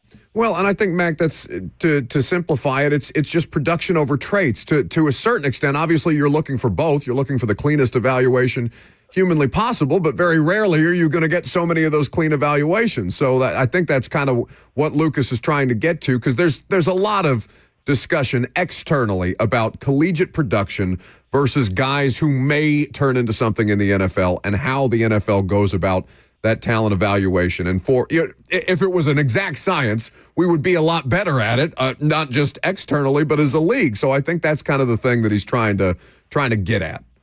Yeah, well, it's not an exact science. I mean, there's a great example sitting out there on the left coast in Brock Purdy, correct? Yes. I mean, you had 260 slots go by before he was picked. So it's not an exact science. But you have to get people slotted where you think they might be, and the quarterbacks are as trickier or more tricky than any position, because there is so much expected of them, and that the spotlight is going to be on them no matter where they go, no matter where they're drafted. The spotlight is going to be on them, whatever market they're in, just because of the position. Matt, coming out of owners' meetings this, I guess earlier this week, but last weekend in Palm Beach, a number of approved playing rules coming out of that. In particular, the opportunity to expand instant replay's ability to advise the on-field officials on specific objective aspects of a play is the exact language from the league. How happy are you to see something like that? Because, of course, you're just trying to get as much right as humanly possible. And do you think that there's as much impact as that rule being passed as just for as much gambling money's around these current games, and how much is being wagered on every single play almost? Well, I mean, I'm not that part of it. When I'm doing a game and looking at a game, I just want it to be consistent. Yeah. That's the key. And then anything else that bounces off of that, I think is a plus. But the consistency is what you need. And if you've got the consistency of somebody being able, because look, I've been on the field for a long time watching the stuff, and your view from upstairs when you've got a TV monitor, you see so many things more clearly than they can see on the field just because of the vantage point, just because of you're looking at it upstairs in 3D, and especially on TV, you can see it from above. On the field is the worst place in the world to see what's going on, just because of the way that it's a flat view. So to me, as long as it doesn't, elongate the games, that was the problem with the instant replay. Is some of them were taking way too long, and I like the fact that if they could instantaneously buzz in and say, you know what, that was not a penalty, pick it up, and let's move on with the game. But what I want out of it, Buck, and I think all our listeners and viewers of this game want out of it, is consistency from crew to crew. That's what drives everybody crazy. Coach Dave McInnes of Titans Radio here with us on 104.5 The Zone. His visits presented by the South's most trusted Ford dealer, Two Rivers Ford, where they are currently offering employee pricing for everyone. Coach, we spend this entire pre-draft process talking about what the GM, in the Titans case, president of football operations, head coach, is saying, what they're doing at any given touch point in the process. But what about the majority of the coaching staff, the defensive coordinator, the linebackers coach, the wide receivers coach, a lot of those positions that you held for years and years, while the front office, head coach, and scouting staff are going all in on the pre-draft process? What are those coaches doing primarily this time of year leading up to the draft? So they're very much in tune with the draft. They were very much in tune with free agency. And then, pretty soon, you guys know how quick it moves. You're going to be starting the off-season program, and then the OTAs are on top of you. They're reworking playbooks. They're going through cut-ups. They're seeing what worked, why it worked, and they're seeing what didn't work, why it didn't work. How better can we employ and deploy the people that we're going to have now in these certain positions? And then plus, they're still involved with all of these school visits. In fact, they're taking position coaches to Colorado. So it's a multitude of things that you're doing now. But believe me, it moves along so fast. There is plenty to do, and you can't fall behind on any of the stuff, especially when you're talking about reworking some of the things you've done offensively and defensively, and then getting ready to try to morph into something else the next season. That's an ongoing process. That's some of the bigger conversations I have when I go and stay at the combine for a week, is visit with different position coaches as to what is nuanced and what is new and what is going on and what are the trends as far as the strategies in the league, because that's something that you constantly got to be keeping up on. He's Coach Dave McInnes, Titans Radio. TennesseeTitans.com is where you can see all the great stuff that the crew is doing. The official Titans podcast also available to you. You can check out all of their episodes getting you ready for the draft in the lead up to, of course, their Titans Radio draft night coverage. Looking forward to all of it. Mac, thank you as always for making us a little smarter. Well, it's my pleasure, guys. Again, I know that they've finally broke the news on Ramon. I've talked to Ramon several times before all this transpired, and good for him. Mike Keith is putting together a very, very professional crew, and Ramon, when he came on with Titans Radio, showed the type of work ethic and professionalism, and he was very complimentary, saying that he had been on the air for down on the sideline for 2 years listening to Mike and I, so he's got a pretty good idea how he's got to get into dance step with Mike Keith. I think it's a great opportunity for him, and it's a great hire by Mike. No doubt. It's going to be cool to hear them on Saturdays. It's a great weekend that you have when football season comes around. You get Titans Radio on your Sundays with the best in the business, and now Mike Keith and Ramon Foster as a big part of your Saturdays. Mac, appreciate your time, buddy. All right, guys. See ya. That's Coach Dave McInnes, Titans Radio, with us on 104.5 The Zone. The pace of the play is the thing that concerns you the most, right? You're not trying to expand NFL games as far as the length that we are getting through these games, specific to the officiating bogging it down. There's no perfect solution, and there are going to be some bumps in the process, as Mac is saying there. but you hope that you get to the point where it's routine enough and it's streamlined enough to where we're not talking about the fact that we are using instant replay to get into the minutia of it. Because I think there's a lot of people who would argue to do away with instant replay altogether because it was easier and better and more fun when you didn't hyperanalyze everything. But you're never going back. Yeah, the replay thing bogging down games is way worse in basketball to me. I mean, maybe that's just recency bias. No, it's college basketball. It's a plague. And watching that NIT championship yesterday that UTC won, the NIT, they do all these experimental rules, right? Like not long ago, they experimented with the 4 quarters, which the women do on that side, but they did it in the men's NIT tournament.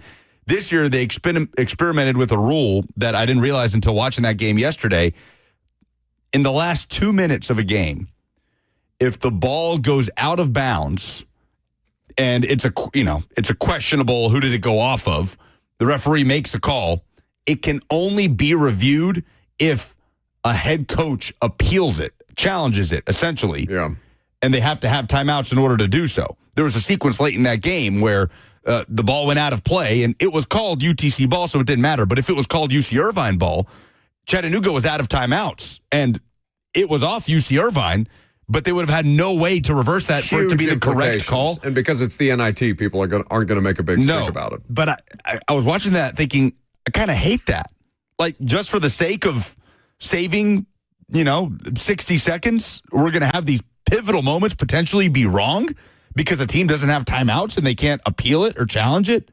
Like, I'm all about expediting the game, but that was one to me where I feel like we're sacrificing something pretty big for the sake of a little bit of time for a replay. No, I want to know who it went off of. Like, it's just a matter of each individual sport and their governing body and how much wiggle room they allow for, all right, if this, then that. Yeah. I just feel like there's ways to expedite that process. Like, I just want the replay to get done quicker. I want there to be an eye on this guy that can buzz in, hey, pretty clear it's off UC Irvine, and not have to wait for the officials to talk and then walk all the way over, make an announcement that they're going to review it. And at that point, we've all seen the replay 8 times. It's like, we know who it's off of. Let's go. Lucas, I know that there's a lot of upheaval, rightfully so, about the corporatization or professionalization of collegiate sports, but as you become more of a professional product, and you kind of already were, you are going to have more things that resemble professional officiating crews. And I know they're professional officiating crews, but a replay back in New York or something like that can help you. The replay assist basically coming to collegiate sports the way that previously there has been room for interpretation in places like college basketball. I just can't imagine losing a game because the ball went out and they made the wrong call, and we weren't able to review it because my team was out of timeouts, with 2 seconds left. So I hope that doesn't get instituted. Speaking of college basketball, which coach is under the most pressure to win in the Final Four? Between these 4 teams that we have remaining, all of the number 1 seeds still in the mix, and all 4 coaches, you could probably draw some similarities most between Kelvin Sampson and Bruce Pearl. Based on and you could draw some similarities between Golden and John Shire at Duke. Oh, yeah. At this point in time. So there is some kind of, you could probably equally distribute pressure or importance to win on Bruce Pearl and Kelvin Sampson just because they've been in the game longer. And it feels like John Shire has a plan at Duke that is going to allow them to succeed at a high level. Obviously, having the best player in the country has helped them too, but I thought he did a nice job throughout the course of the season, showing why he's the right guy to continue to steer that program in the right direction. And that is, without a doubt, the program in the Final Four with the most pressure to win a championship. Duke? Yes. Always. To your point about what Houston has done, Houston basketball, I know that they have had moments in their history of greatness, but it's been pretty far removed from when you would consider Houston in that same category, and Kelvin Sampson has raised it from the depths into a legitimate powerhouse year in and year out. Bruce Pearl and Auburn the same. Florida is the interesting one here because Florida is the popular pick. I don't know if Florida, if you re-polled everybody who, when they initially made their brackets, given what Florida has looked like throughout the course of the tournament, the lack of, I think they need more, specifically from Alex Condon on defense. And we talked about the turnovers that they had. in their path to get here, or at the rate that they've been turning it over, in their path to getting to the Final Four. Florida's an interesting one because I don't know if you repolled the majority of America who picked Florida to win in their brackets if they would still have that degree of confidence, given that the field is just the four number one seeds remaining. By the way, we have some news. Bruce Pearl and Rick Pitino are the co-AP College Basketball Coaches of the Year. First time in the history of the award that there is a tie. I think that's totally fair. At the top. It's a really tough thing to not give it to Pitino outright, but what Bruce Pearl did this regular season was awesome. Yes, it was insane in a year unlike any other in the history of the SEC. I mean, this is the best Auburn basketball team that they've had, right?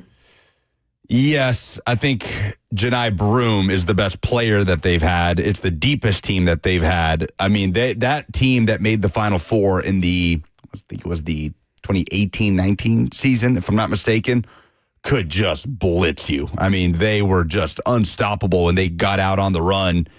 But they lost to that Virginia team that went on to win a championship under Tony Bennett in the Final Four, and a crazy ending to that game. Who do you think, like, if you had to pick which side of the Final Four wins a championship? Auburn/Florida or Duke/Houston?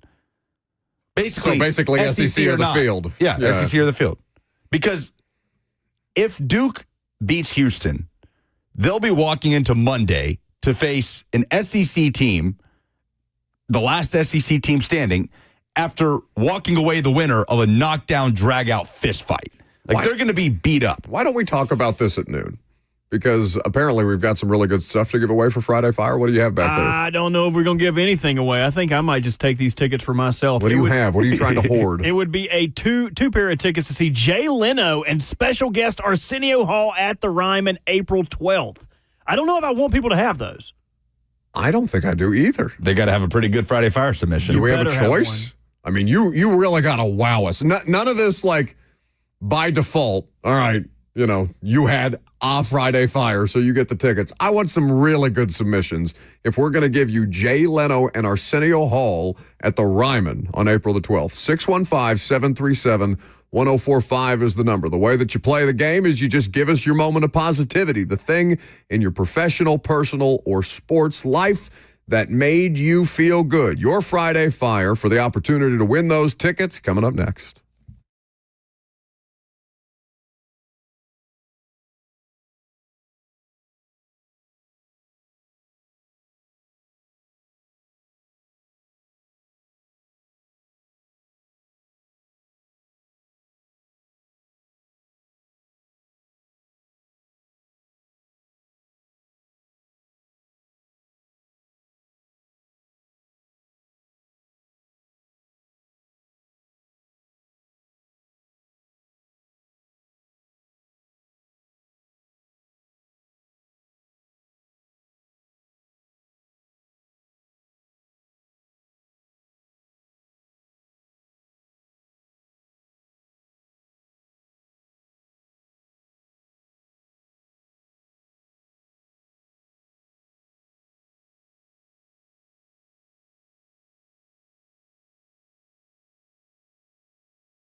for the opportunity to win those Jay Leno and Arsenio Hall tickets at the Ryman.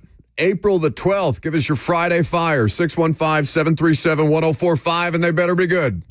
They better be good. I don't want anybody going through a car wash at the time when I get to the line. I don't want anybody saying something, just repeating something that the three of us said. I want original submissions for a really good prize for Friday Fire. And also for you to make us smile with your moment of positivity, whether that be personal, professional, or sports-wise. I'm going to take the layup. I'm going to do Ramon Foster being the Vol Network analyst. I'm very happy for him. He works his ass off. He is really good at what he does, and he's only going to get better. And they could not have picked a better person to be alongside Mike Keith to do that job. I know we spent, the first hour glazing the man more, as much as, and I'm sure everybody's doing the same but he deserves it. Like, both things can be true. He is excellent. He is a professional at this. He takes it so seriously. And I don't think that anybody is more deserving in the world for an opportunity like that one than him. So I'm very happy for Ramon Foster. That's my Friday Fire. Agreed. Loves the school, loves the sport as much as anyone. Robert made the point that we throw around nicest guy in the business probably too often, but there are some people that it's just true about. Like Ramon is one of those. Who else is it just true about? None of us. His brother. Not us. Ron Slay. Ron, it is absolutely true about Slay. People say that all the time about Charles Davis. Oh, yeah. And it is a fact. Yes. Like, Charles is incapable of being of not being nice to someone. But we probably do use it too much. It's a pretty short list, though. Yeah, it's a short list. Ramon is absolutely one of those. Pretty short list. And again, an industry rife with insecurity and people scared that people are coming for other people's jobs.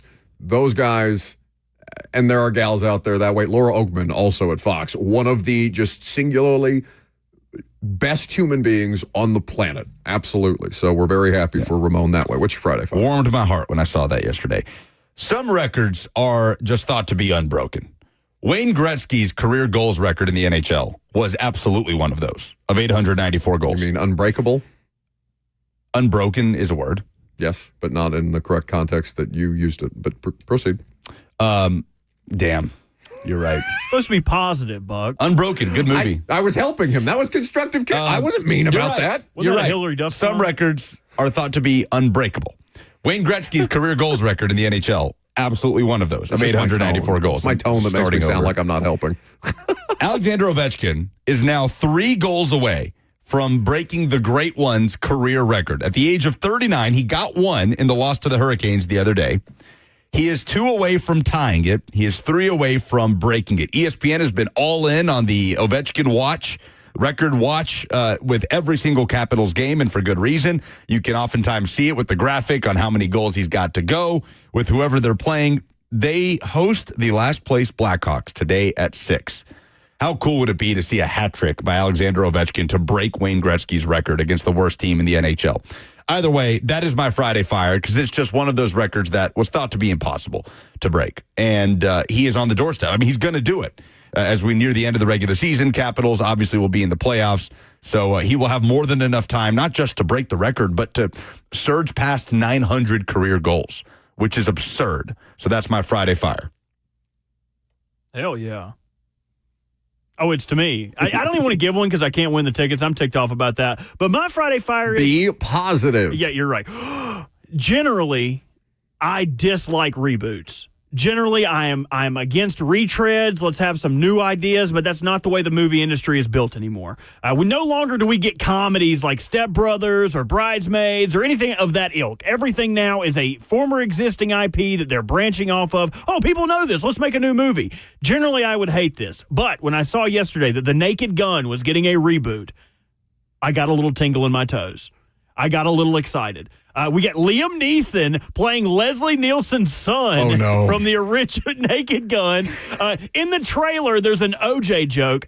Lucas was talking to me about the directors before, Akiva Schaffer, and then you got, he's directing, Seth MacFarlane is producing, Pamela Anderson's involved, Cody Rhodes is involved, Paul Hauser's involved. So, like, the cast is great. I trust the producer, I trust the director, and we don't get comedies like this anymore. Please be good. Please be good. Just give me dry jokes. Just give us what we want. You've had plenty of years to stockpile these. People have probably got millions of these jokes in their note apps on their phone. That's all I need. My Friday Fire is Naked Gun getting a reboot. Can't wait. What's the last best comedy you two watched? It has to be on a streamer, right? Came out. It's not a theater movie that you went to see that was a good comedy. I can't think of one off the top of my head.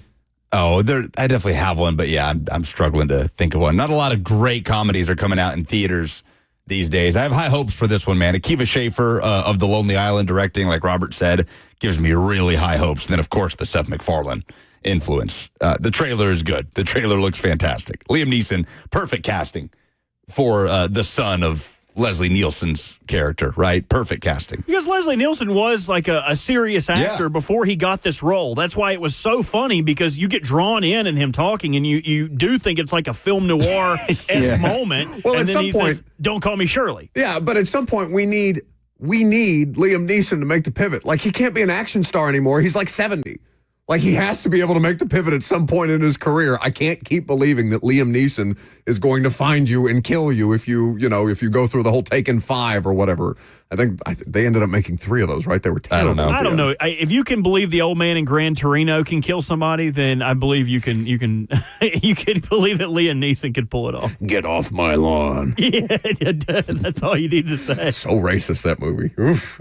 615-737-1045 is the number. What is your Friday Fire for the opportunity to win those Jay Leno Arsenio Hall at the Ryman tickets April the 12th? Make them good. Let's start with Dylan in Hermitage. Yeah, my Friday Fire is last night going through the TV channels and seeing nothing until I stumble upon Jay Billis, and he says that Ron Slay is working with him on the slam dunk three-point contest. Yes. And what a great, great job he did last night. Yes. I hope that leads to much more for him on ESPN and everywhere else he wants to go. Everybody winning around here. Ramon, Slay, everybody. It's awesome to see. And Slay is just perfect for television. Pretty natural. Born to be in the spotlight. I mean, he's an entertainer, a natural entertainer. So we're happy for Slay. It's a really good one. All right, Kendrick is next. Hey, my name is Kendrick. I'm here in Hermitage. My Friday Fire is sports related and it's personal. I had my son try different sports like basketball and so on for a while, but he's excelling in swimming. So this week he completed a swim-a-thon and he did 27 laps. So I'm really proud of him. So that's my personal, sports related for the week. Well, that's positive. That's awesome, Mr. Kendrick. We Nice. appreciate you for the call. Happy for you and your son, and hope he continues to have great success that way. That's a good one, sports and personal. Better than the guy that called in, 2 weeks ago about paying $150 to watch his kid in an AAU game, or having to pay $150? That was his no, I think. Yeah, no, for sure. Not a Friday Fire. How about Dottie next? Hey, guys. My Friday Fire is personal sports. My great 7-year-old nephew played his first baseball game yesterday. 2 outs, bases loaded. He hit the ball. Of course, that age group, they never hit it in the outfield. But he ran first. All the other runners are going around the bases. He forgot to put the bat down. He ran back towards home plate, dropped the bat, and still made it to first base without an out, and all the runs scored. Awesome. Awesome. I love that. Taking the bat with you is great. That's perfect. All right. Those other kids playing must have sucked. That's a long time, man. Out there picking clover. Come on. Hey, let him have his win, all right? I'm not mad at him. I'm mad at the kids in the outfield. Throw the ball. Get it to the cutoff man. Come on. Speaking of that, shout out to our guy Landon. Yes. Yeah. He's the new. So what's his role with the Nashville Sounds this season? So he is basically a PA voice for the Nashville Sounds. I think you're going to hear Landon a few times out at First Horizon Park. We got to get out to a game out there. Very excited. That he is calling. Can't wait. There was a press conference that we may have to play the audio at some point of Landon practicing his Go Sounds. And he's, again, a born natural. Remember to stay on hold for the opportunity to win the tickets. Terry is next. Good afternoon, folks. Or I guess good morning. My Friday Fire is 34 years ago this month. I was a volunteer with a Aquinas Junior College basketball team, and we won a national championship in junior college 34 years ago this month. Very cool. Thanks for the call. Good. Hopefully, I mean, 34 years ago, how many people, you think you keep in touch with a group like that? You have to. It's probably a pretty good memory. Terry seems like the kind of guy who last month was like, 33 years and 11 months ago, we won that national championship. You know, his wife's tired of hearing about it. We get it, Terry. Why are you bringing negativity to the positivity segment? This is an upset. Why have our roles reversed? You're going to make me bring the positivity here? To correct about our friend Landon's role with the Sounds, he is the Nashville Sounds honorary player for the 2025 season on behalf of Vanderbilt Children's Hospital. Very cool. Oh, okay. See, now I'm positive. I thought you're not going to say anything disparaging about Landon's cool thing? Yeah, he's a cool kid. Love Landon. Uh-huh. Love Terry's accomplishments, too. You ran Terry off. See what you did? Uncle Bob is next. Terry, why'd you hang up? What do you mean? Terry, you were my leader in the clubhouse. You openly dismissed him. I was not. I was just poking a little fun at Mrs. Terry. You said you know his wife's tired of hearing it by now. Anytime I accomplish something, every time I pass my arrow of light from Boy Scouts, I tell Cheyenne, 13 years ago, I passed over to be a Weebelo. Y'all went in Boy Scouts. Y'all don't know that life. I did it for like a week until I found out I was going to have to go camping. I was like, I'm not doing this.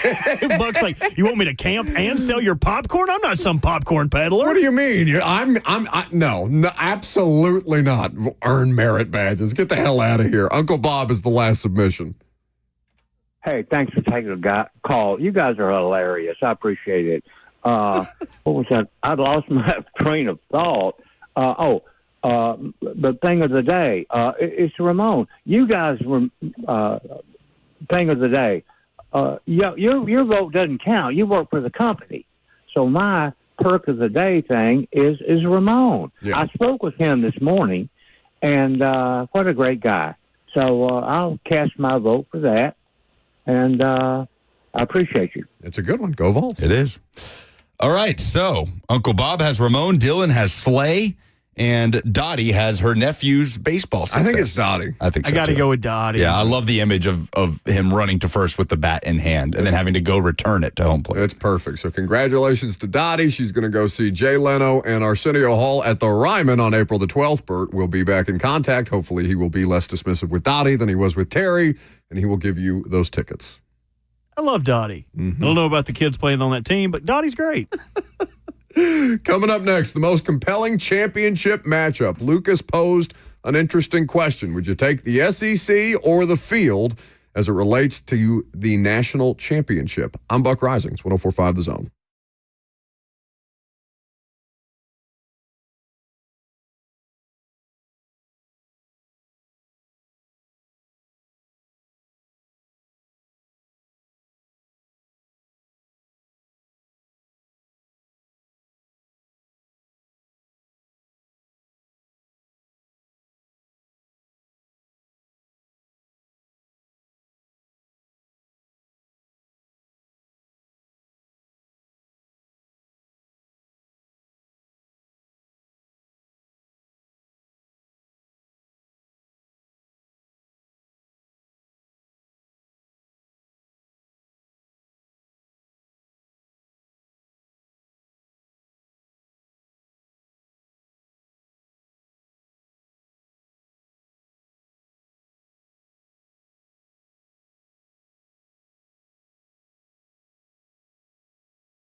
It is 12 o'clock. Good afternoon from the 104.5 The Zone studios. I'm Lucas Panzica. Final Four action picks up this weekend. Tonight on the women's side, Texas and South Carolina tip off at 6, UConn and UCLA at 8:30. On the men's side in San Antonio, it's all one seeds for the first time since 2008. Auburn takes on Florida at 5:09 p.m. tomorrow. Houston and Duke tipping off at 7:49. You can hear all of the Final Four action right here on The Zone, courtesy of Westwood One. Nashville Soccer Club hits the road Saturday to Charlotte FC. They kick off at 1:30. Pregame coverage on The Zone starts at 1. In college baseball, number 1 Tennessee hosts Texas A&M for a series this weekend. You can catch the Vol Network call of Game 1 right here on The Zone. First pitch at 6 and Game 3 on Sunday with coverage starting at 1:45. Speaking of the Vol Network, they officially unveiled the radio broadcast team for the upcoming football season as 104.5 The Zone's own Ramon Foster joins Mike Keith in the booth as the analyst. Jason Swain and Brent Hubbs round out the broadcast team. You can hear them on the call for the Vols orange and white game right here on The Zone next Saturday. For all your foundation repair and waterproofing needs, visit USSTN.com. Breaking news at once on your home for the Titans and Vols. This is 104.5 The Zone.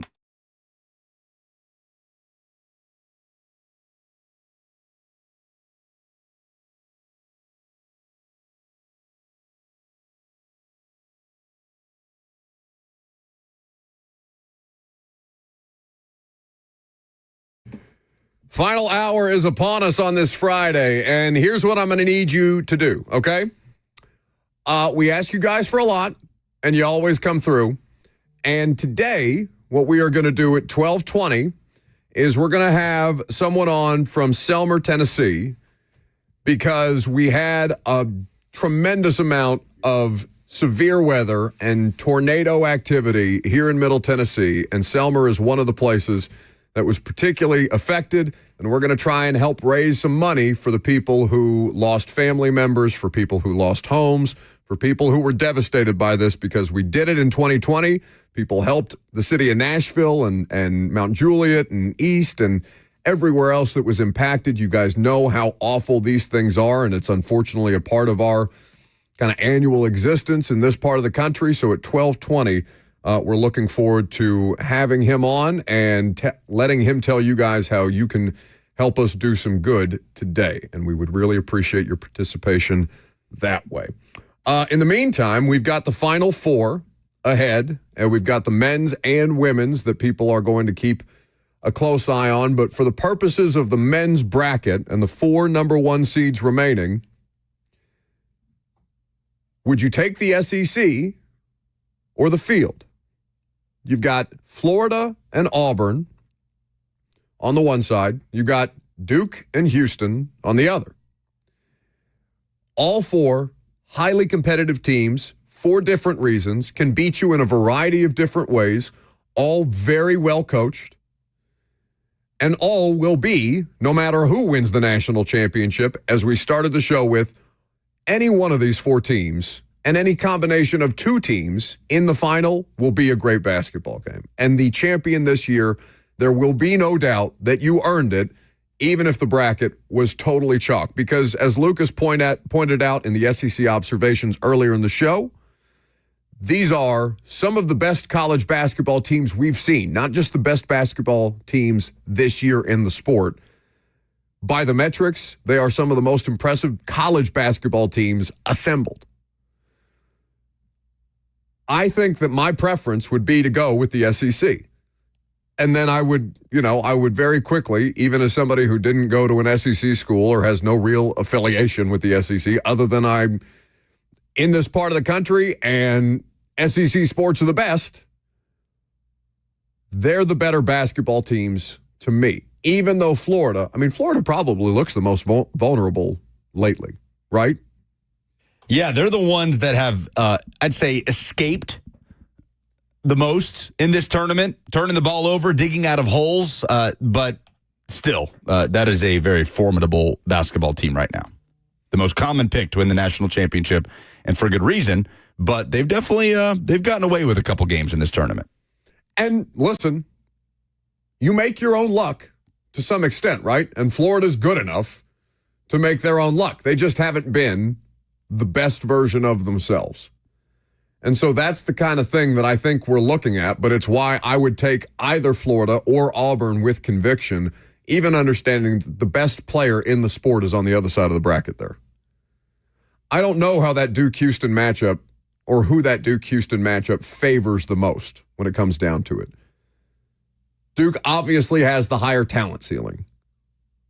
But you could argue that Houston, as a total team, is a more coherent or cohesive basketball team. I think I'd take the SEC over the field, but I think if Houston overcomes Duke, Houston, I wouldn't want to play them, wins the national championship. Yeah.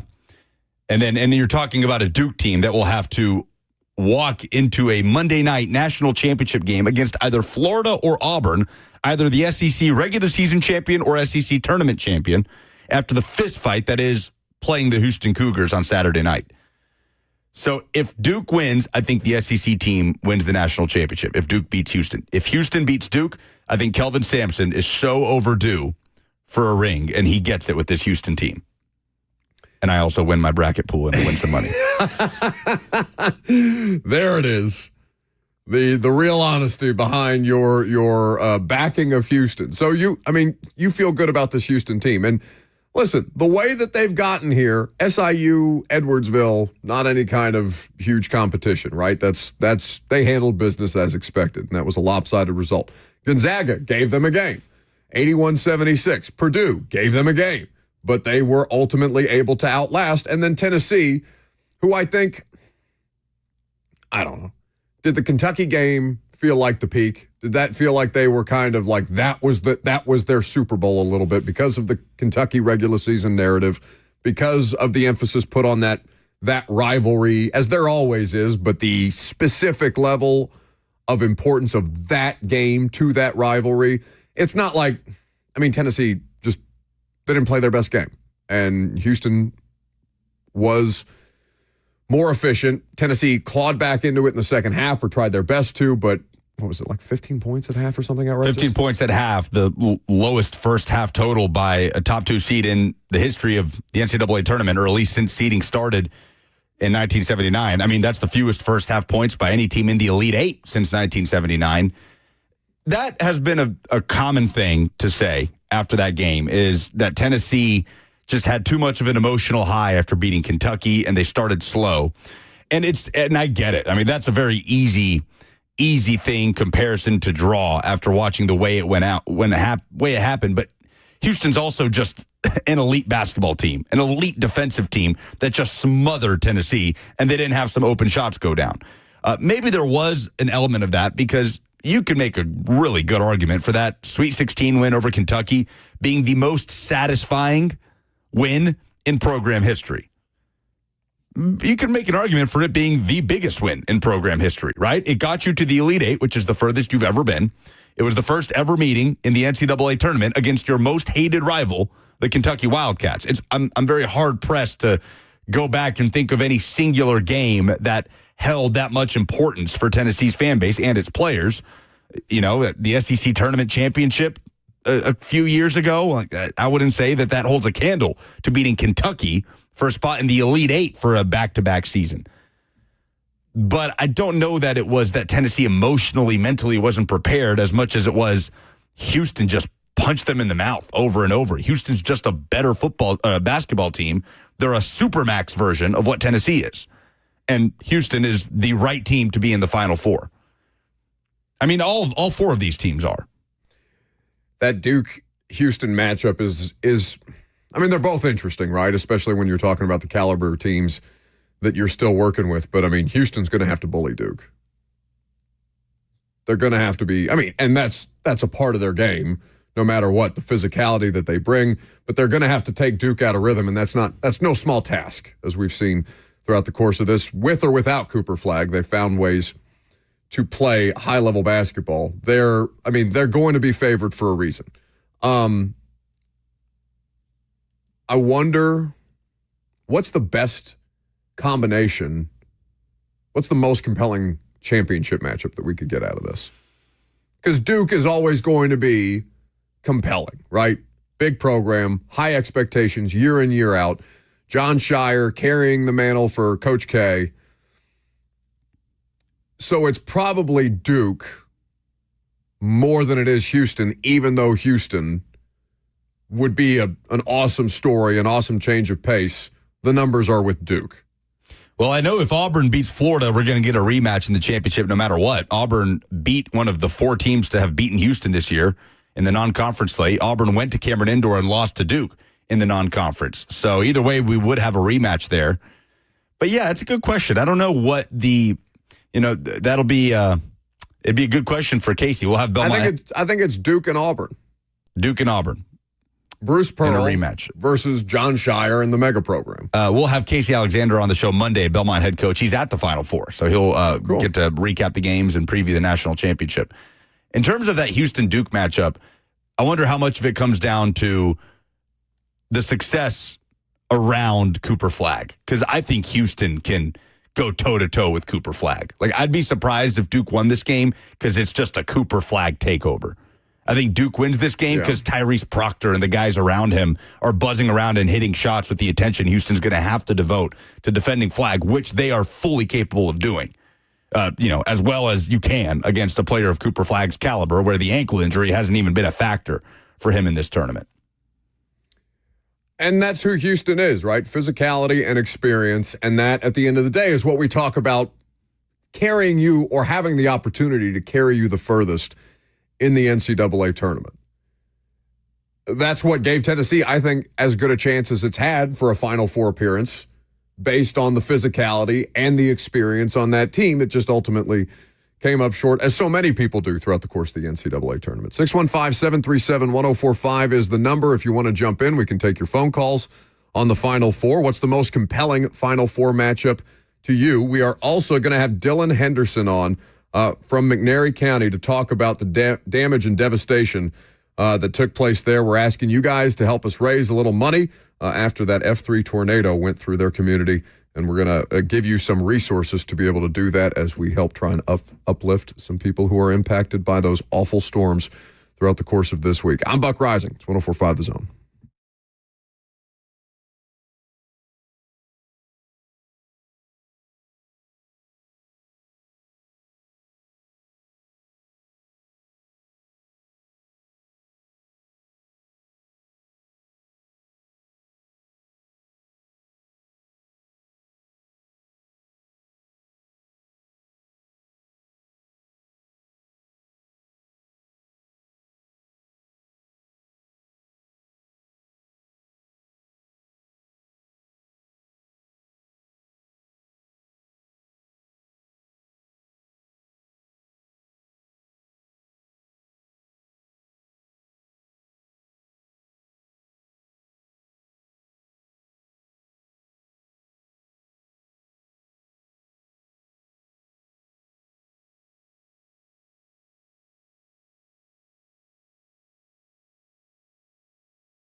Welcome back to the show. We are fueled by Hattie B's Hot Chicken. We're going to need your help to raise some money for West Tennessee here in just a little bit. We're looking forward to telling you guys more about the situation and about how you can get involved. Devastation in Selmer, Tennessee in particular, McNary County, West Tennessee, an EF3 tornado, 160-mile-an-hour winds.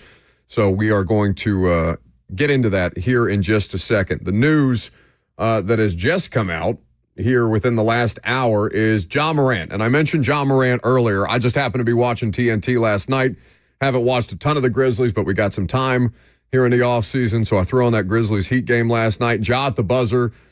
Grizzlies outlast the Heat. Not a great Miami team, but that's fine. Ja's electric, and he's so much fun to watch play. And then he does the gun celebration, the imaginary gun celebration, and it makes it a completely different conversation because now he's been fined $75,000 by the league. He was warned about it initially. He's been doing it all season. I know some people think that's gratuitous. I know some people who are, no pun intended, but triggered by that. So I could see both perspectives. He was blatant about it.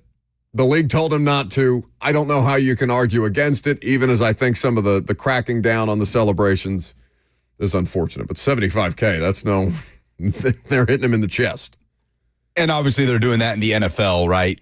Any sort of weaponry, whether it's a gun, a bow and arrow, you can get penalized for.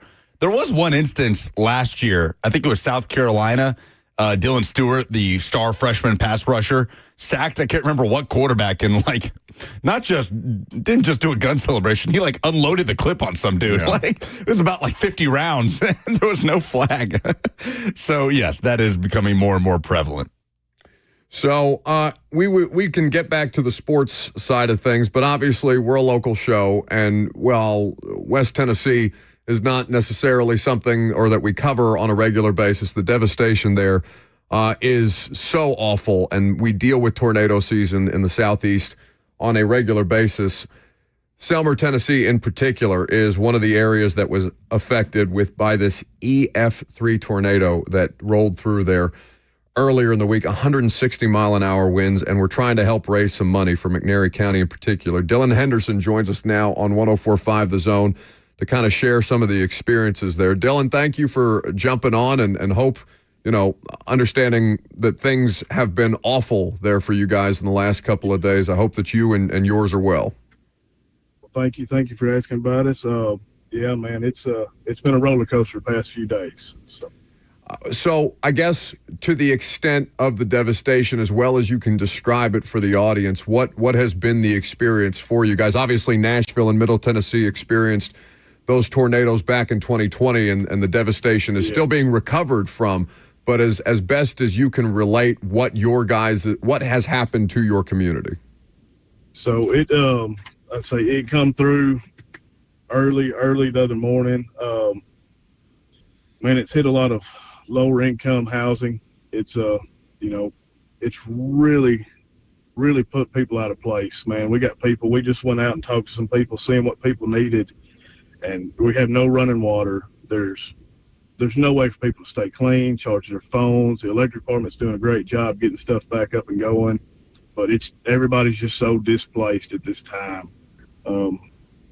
Just trying to kind of get a grasp on the whole situation of what's really going on, and just trying to see where we can fit in and where we can help. So, absolutely. And the way that the audience can help, in fact, we've just dropped the link to the GoFundMe page in the live stream chat on Facebook, YouTube, Twitter, and Twitch. You can also go to the Relief Fund for McNary County on GoFundMe and help them reach their goal of trying to do their best to financially help people who have been impacted. There's no way to replace what was lost, of course, Dylan, but beyond just financial assistance, what are you trying to provide for people? Because to your point, basics like running water, electricity, there's so many different things that you don't realize that you need until something like this happens. But of course, the best way that our audience can help you guys is the financial element. Yes, it is. And it's going to help so much. Right now, we're dealing with just getting people small comfort measures. Man, anything from a wet wipe bath to water, toothbrush, toothpaste, deodorant. We're trying to get them basic necessities rolling. and there were so many. It was multifamily dwellings that were hit. So there's just the number of people is so misplaced. And right now we're working to get organized to line up hotel rooms, line up a place for these people to stay. And we have the Red Cross here, and they're doing a great job. And we're just trying to fill those gaps of being overwhelmed pretty much. Dylan, can you tell us about your experience individually on Wednesday night? Yeah, I'd be glad to. So I'm a first responder. I work at the fire department, the next biggest town up between Nashville and Memphis. Man, I feel like I need to go out. I met up with a friend of mine who's in the medical field, a nurse practitioner. Man, we've seen firsthand the devastation. The first place we went to, we had to walk about a mile to get down to these apartments that were brand new, nice, beautiful apartments, and it just absolutely tore them apart. There were houses.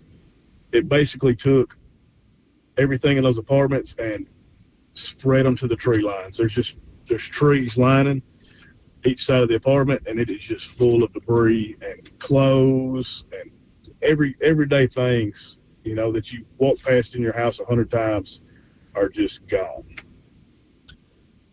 And throughout the course of that specifically, Dylan, there's so many people who have, you understand that tornadoes affect our part of the country on a fairly frequent basis, but just the level of preparation that people take for these things can help prevent as much as humanly possible. Obviously, there's so much that you cannot account for with a storm of that size and that magnitude. The entire state of Tennessee being impacted. But as far as the level of preparation, do you feel like you guys were adequately prepared for what hit?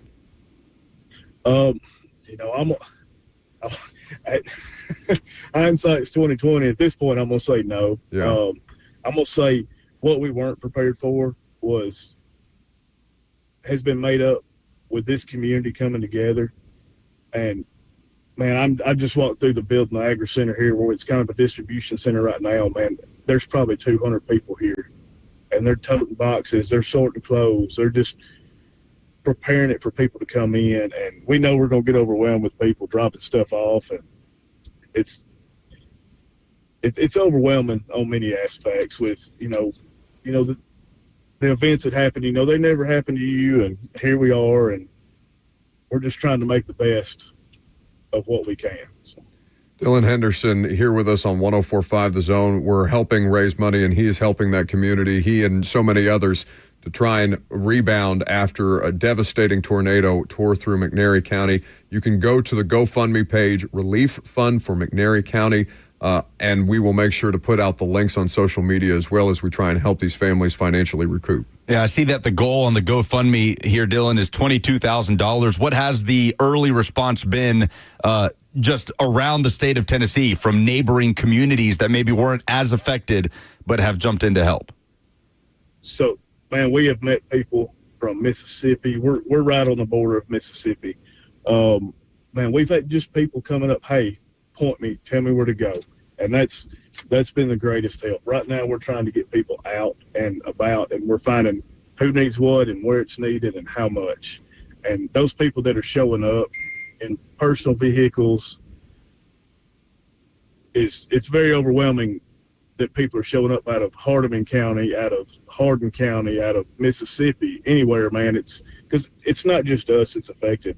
This tornado come through, I believe that it started one county to the west and even went one county into the east. And, people are still showing up even though their own counties are affected. So it's truly been a blessing from God of all the outpour that we've gotten of help.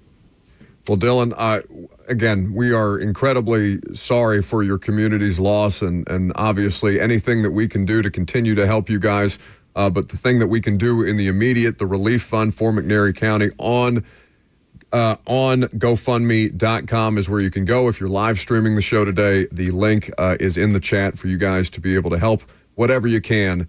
We know this situation well in Middle Tennessee. We know this situation well in the southeastern part of the country as we deal with these things each and every year. Unfortunately, anything that you can give to help support these guys and gals dealing with this would make a huge difference. And Dylan, we so appreciate your advocacy on their behalf and the work that you're doing in the community. That's no small thing, and it's an incredible blessing to have people like you in the world and everybody else who is lending their support to try and make a difference in people's lives. Thank you for jumping on the show. And thanks, Dylan. Thank you. All right, God bless you. Have a good day. That's Dylan Henderson there with us in Selmer, Tennessee, where so many people, and in that part of the state, and that part continually, this part of the country have been impacted by those awful storms that we're still not entirely clear of yet, it feels like, with some more inclement weather coming into Middle Tennessee specifically this week. So no graceful way to transition from disaster relief to NFL headlines, Lucas, but are you going to try and do your best here? Yes, we will. And there has been some news just in the last 24 hours, a couple of extensions. This is gratuitous.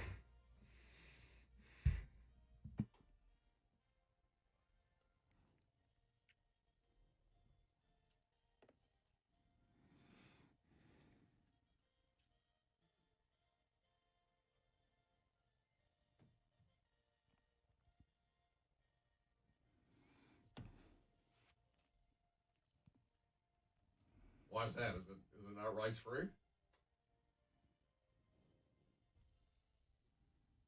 It's time for NFL headlines and free agency updates with Lucas Panzica. The Seattle Seahawks have tied their veteran quarterback. Oh, look at me. The Las Vegas Raiders have tied their veteran quarterback to Vegas through the 2027 season contractually. I am still not in that mode. It's going to take some getting used to seeing Geno Smith throw it around in Vegas, but the Raiders signing Geno Smith to a 2-year, $75 million extension with $66.5 million of it in guaranteed money. His average annual salary goes to $37.5 million per year. He was under contract already through 2025 in the deal that the Raiders acquired in the trade for Geno with Seattle. So this deal pins him to Vegas for 2026 and 2027. 34 years old, Geno Smith. He'll turn 35 about midway through the 2025 season. So Pete Carroll says he is not our 1-year stopgap. It's going to be a little bit longer than that for Geno Smith in Vegas. So this falls in line, Bert. I know you're a big Todd McShay fan. I was listening to his podcast, The McShay Show, I guess from a couple of days ago, where he had said he doesn't believe, prior to Geno's extension, he did not believe that the Raiders were going to draft a quarterback at 6. I believe he mentioned the Saints at 9 or the Steelers at 21. Which would then fall in line with the Aaron Rodgers situation that they're currently trying to work through with saying as teams that will not draft a quarterback. Not drafting a quarterback. Now, we'll see how much of that ends up holding true. We'll see where the run goes in particular. We'll see if Shador doesn't have the kind of slide that some people anticipated that he might. But Geno, I mean, that's great value for Geno Smith, isn't it? Yeah, and it puts you in a really good position if you're Vegas to do the thing of address the position when you don't need one, right? The thing the Falcons did last year after signing Kirk to big money and drafting a quarterback in the top 10. And you mentioned Todd McShay doesn't think the Raiders are going to go in that direction. They do have a lot of needs, but it gives them that wiggle room in the next 2 years to address the quarterback position for the future when they don't necessarily need one right now with Geno Smith on hand through 2027. Would you rather have Geno at 2 years, 75, or Darnold for 3 and 106? Because I think I'd rather have Geno. I think so too. We could be eating our Zach words. Lyons back there chirping about Sam Darnold. Isn't he a Darnold acolyte? What's going on back there? He immediately ran towards the microphone or spat something at the microphone, it seemed. I was just looking at what on his computer screen. Okay. That's all I was doing. Yeah, I wasn't even paying attention to you guys. I was also back here complaining about the NBA's treatment of John Morant. Treatment of John Morant. Yes. Noted Memphis Grizzlies fan, Zach Lyons. Let's drum the chat back up. Adequately, yeah, I know. We're trying to raise money for charity. The chat is fuming about arguing about gun whether celebrations. John Morant's parents raised him correctly or not. Come on. But back to Geno Smith. Warren Sharp at Sharp Football on Twitter put out this stat yesterday. Geno Smith accuracy ranking since 2021. 2021, he was number 1 in accuracy. The same thing for 22, 23, and he was second in 24 in accuracy. The top 3 most accurate quarterbacks the last 4 years combined. Geno Smith, number 1. Joe Burrow, number 2. Kirk Cousins, number 3. Starting with the Jets in 2013, is Geno the most improved quarterback over the course of his career in history? It's a great question. An argument is there to question. be made, for sure, because it took a decade for that to happen. Yeah, he did something that doesn't happen. It doesn't happen that way. Bouncing around, journeyman quarterback. It's not like he was a top 10 pick or anything like that. It's not like he had sky-high expectations. Pick out of West second Virginia? rounder, crazy productive at West Virginia. Yeah. But, yeah, he didn't have those sky-high expectations. But the story was written on Geno Smith, right? He was what he was until he took over for the Seahawks after Russell Wilson left. Now, to your point about would you rather have Geno or Darnold, I also think those are two franchises that are looking for something different in their quarterback. Like the Raiders know exactly what Geno Smith is, that veteran presence, the stability that he brings there as Pete Carroll tries to build this thing out alongside John Spytek and Tom Brady. Geno is so perfect for that, having worked with Pete Carroll before, and again, giving them the flexibility to add a young quarterback when they don't necessarily, when they're not in desperate need of a young quarterback at that particular time. Whereas the Seahawks are looking to elevate, right? So I don't necessarily blame them for looking for higher upside at the quarterback position.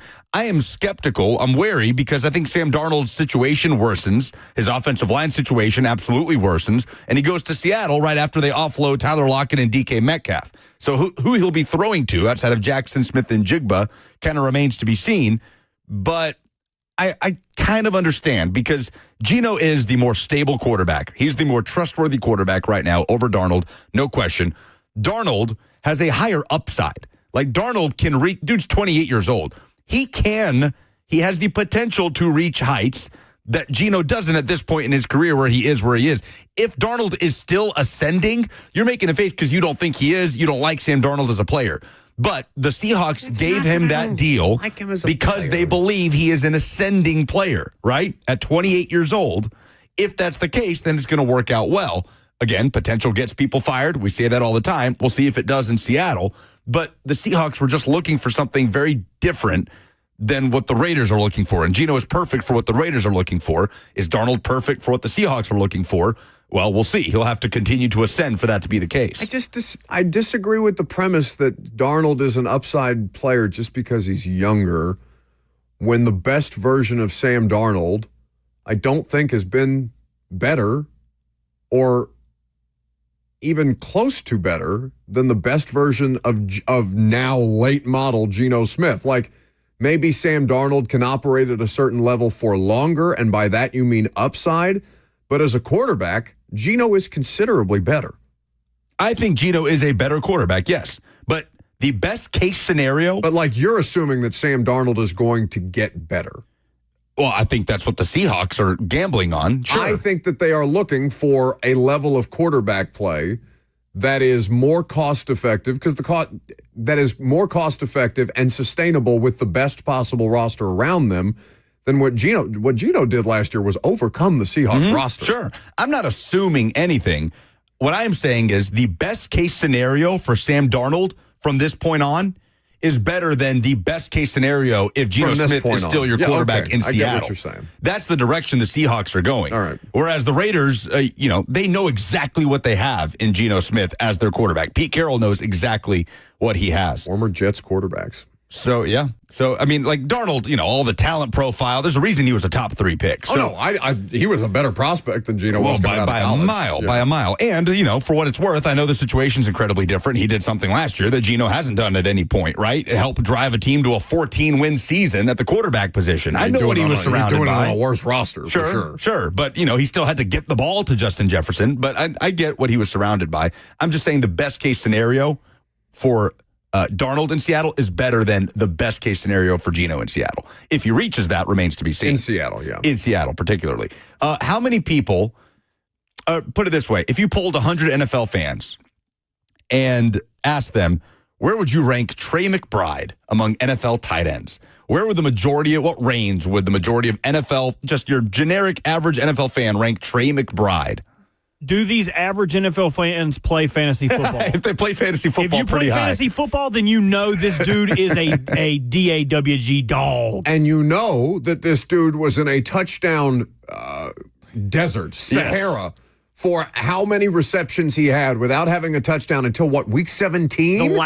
Second to last week of the season. Week 17, he finally got a touchdown, and like the entire NFL or like day-to-day NFL community rejoiced because he has been catching passes from Kyler Murray all year long. He is an elite. I think he's an elite player. Well, he's the highest paid tight end in NFL history. The Cardinals gave Trey McBride a 4-year extension worth $76 million, $43 million of it in guaranteed money. He had over 1,100 receiving yards last year. He was second among tight ends in the NFL in receiving yards, behind only rookie Brock Bowers, who obviously broke Mike Ditka's record. It's crazy, by the way.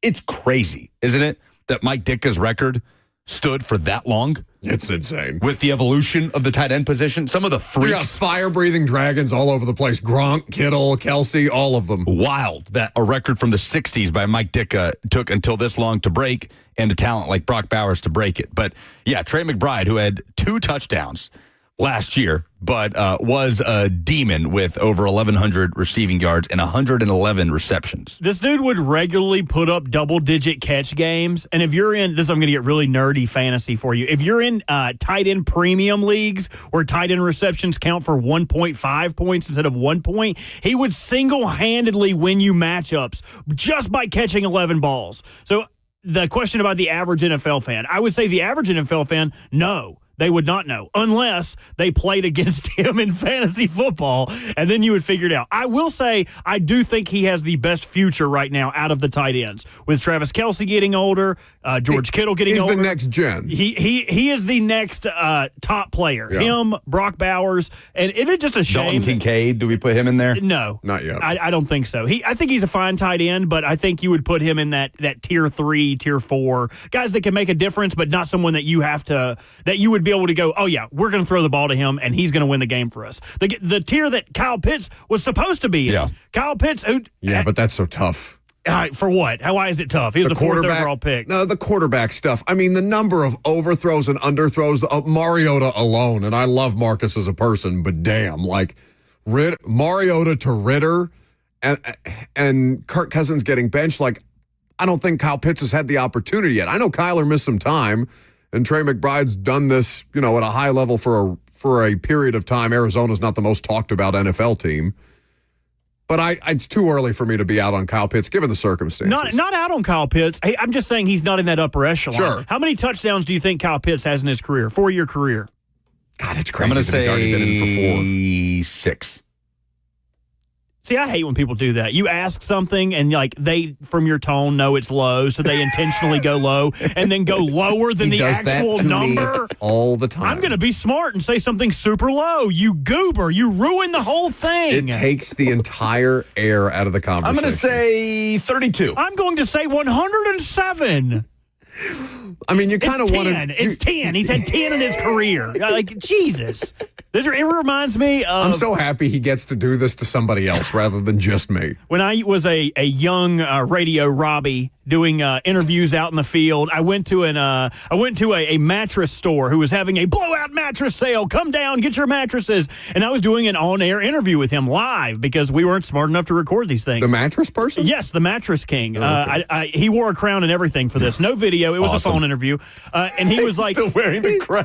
He was like, I'm going to ask you, Robbie. He's like, how much would you pay for a mattress? I'm a college kid. Oh, no. I've never bought a mattress. You screwed this up? In my life. You have no concept of what it costs. I was like, 100, 200, and he's like, you see him going like, no, like raising his hands up. He's like, higher, you jackass. He was like, that's my what you pay for an old mattress, but here at the Mattress King, you're gonna get your mattresses for $450. I was like, dude, what do you want from me, man? Was this live on the air? Yes, I just told you we weren't smart enough to record it. You're like, dude, I sleep on a pile of blankets. What do you? No lie. At this time, I was living with two girls in an area in Greenville, sleeping on a blanket blow-up mattress that a bite was taken out of it, that I had to stick a mini liquor bottle in to hold it. It looked like I was a pirate, literally, just skating by on You life. are a pirate. An ECU pirate. Shut up. I you love ruined that story with your bad joke. I do love With your bad joke. You've been a disaster this segment. You know what? We're not even going to let him get to his thought. Update the polls. Last call for phone calls coming up next.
Will I have enough money when I retire? When should I start to draw from Social Security? If these questions keep you up at night, let me introduce you to the team that's there to keep you on the right track and guide you through it. That's Trajan Wealth, Trajan Wealth. Not just any financial firm. They're your partners in securing your financial future. And they're more than just a fiduciary firm. They're a family-owned, veteran-led team that puts your needs first. Let their decades of experience specializing in retirement planning and wealth management work for you. Trajan Wealth offers free consultations to help you develop your plan and your peace of mind. So call them today at 615-270-5000. That's 615-270-5000, or visit them online at TrajanWealth.com.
Welcome back to the show. Last call for phone calls if you got them.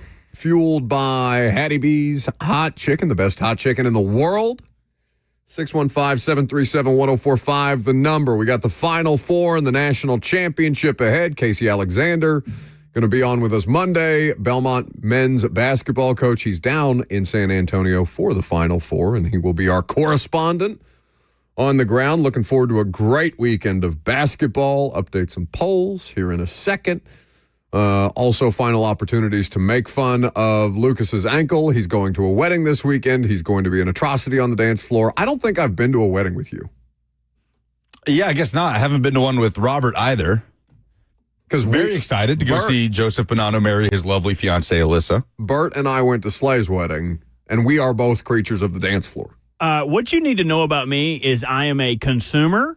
I consume things at weddings when there are free things, when there are free drinks, when there is free food, when there is free smoke. I will be consuming all of it in and around the dance floor. The one other thing I can promise you at any wedding is that I will get a stain on my shirt, to which Cheyenne will be very embarrassed and tell me to keep my jacket on, but you can't keep this jacket on this animal, because when I get out there, it's a whole lot of pelvic thrusting. I hope that they didn't invite any of the elder bananas to the dance floor, because bananas. Bananas. They're the Mr. and Mrs. Bananas, like his grandma and grandpa. I don't want them seeing me with all my pelvis thrusts, wishing they could do that, because I don't want somebody to break a hip out there. I ain't stopping. If somebody gets hurt, we're just going to throw them to the side, get a wheelbarrow. I love that being that's the first thing people think when Robert's pelvic thrusting on the dance floor. Oh, I wish I could do that. Wish I could move like him. Well, and also it makes me laugh, the idea that stain wasn't already on the shirt that he's going to be wearing as opposed to a new stain. No, but I believe that there are new stains formed. Sure. There will be new during stains. the wedding. God, he's got a body like a gorilla. Is Dawn going? Dawn is going. Okay, Dawn's dance moves unmatched. Oh, very. What's the frenetic? The character from Seinfeld. The very just Elaine. Elaine. The Elaine dances. I know exactly what you're saying. Dawn is not scared to get out there and bust a move. That's awesome. Travis, I wasn't as impressed with Travis's dance moves as I was with Dawn's. Travis is a paperweight. He's going to hold down the table. He's going to make sure that they do not take those plates. No, sir, he's still working on that. Thank you. I'm excited, man. Ramon and Keisha will be out there, I believe. Ooh, think it'll be a good time. It's going to be a sick time. Think it'll be a good time. Should we leak the address and see how many people show up? No, don't do that. Open bar. with some exquisite designated cocktails, I heard. I heard it is an Italian margarita with limoncello. Yeah, limoncello in the margarita. As you denigrate his last name by calling them the family Bananas. Banana. You wait till I give my speech. I just want to thank all the bananas for coming out here today. If I was going to peel one banana, I'm glad it was you guys. Hit the music, DJ. To just silence. I just break out there and steal the bouquet. Oh, you're going to be out there with the single women trying to catch the bouquet as opposed to shoving them away, shoving them out of the way. Hey man, at Slay's wedding, you had some people getting posted up for the bouquet. I bet was no joke. It was like a daggone tip off. There were some athletes there, dude. They were ready for it. Unbelievable. All right, Joe in Bowling Green is our last call of the week. Hey, Joe. Hey guys, and you won't miss Bert. He's the guy with the lampshade on his head. You should see how short his tie is. It doesn't come to his nipples. It's not the only tie on. It's not the only tie on. It's not a Fred Flintstone tie. Joe, don't let this guy derail you. Go ahead, Joe. As far as the Final Four goes, I am ABD, anybody but Duke. I would like to see Kelvin and Bruce in the finals. And I'd like to see Bruce get his first one, the one he was denied a few years ago. And I've got a question for you, Buck. Think of what Indiana basketball would have been if Kelvin Sampson had not been dismissed in 98, I think?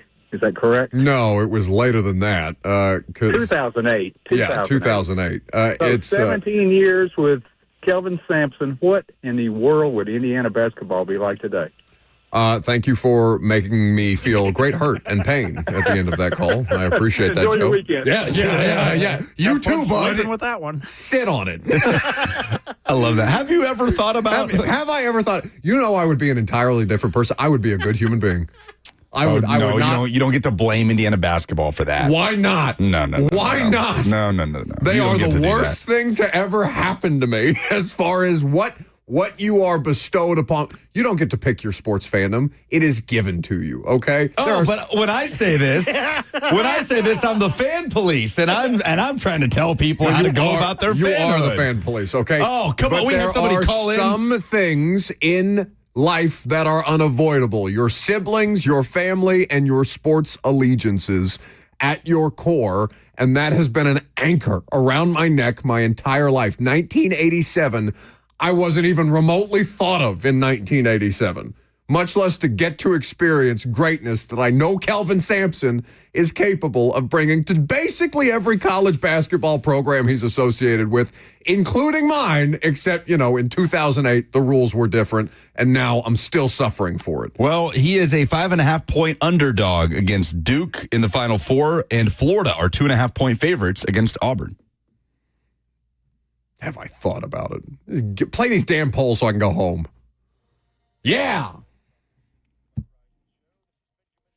Somebody said, I know Blaine Bishop wasn't invited to Joseph's wedding. About the wedding? No.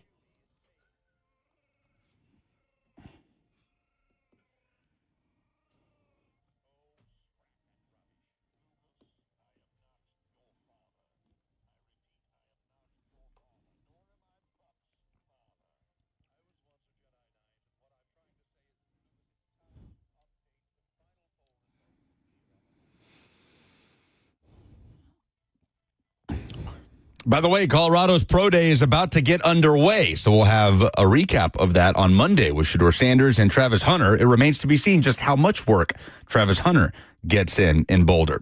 Presented by Two Rivers Ford, the South's most trusted Ford dealer. What is the most positive story you've seen in sports this week? Karen says probably the fact that this is the best men's and women's Final Four in terms of matchups that we've seen in a while. Women's Final Four happening tonight in Tampa. D. Good says, Grace outing you, Buck, with your pale-ass legs on Twitter when you guys were at West Palm Beach.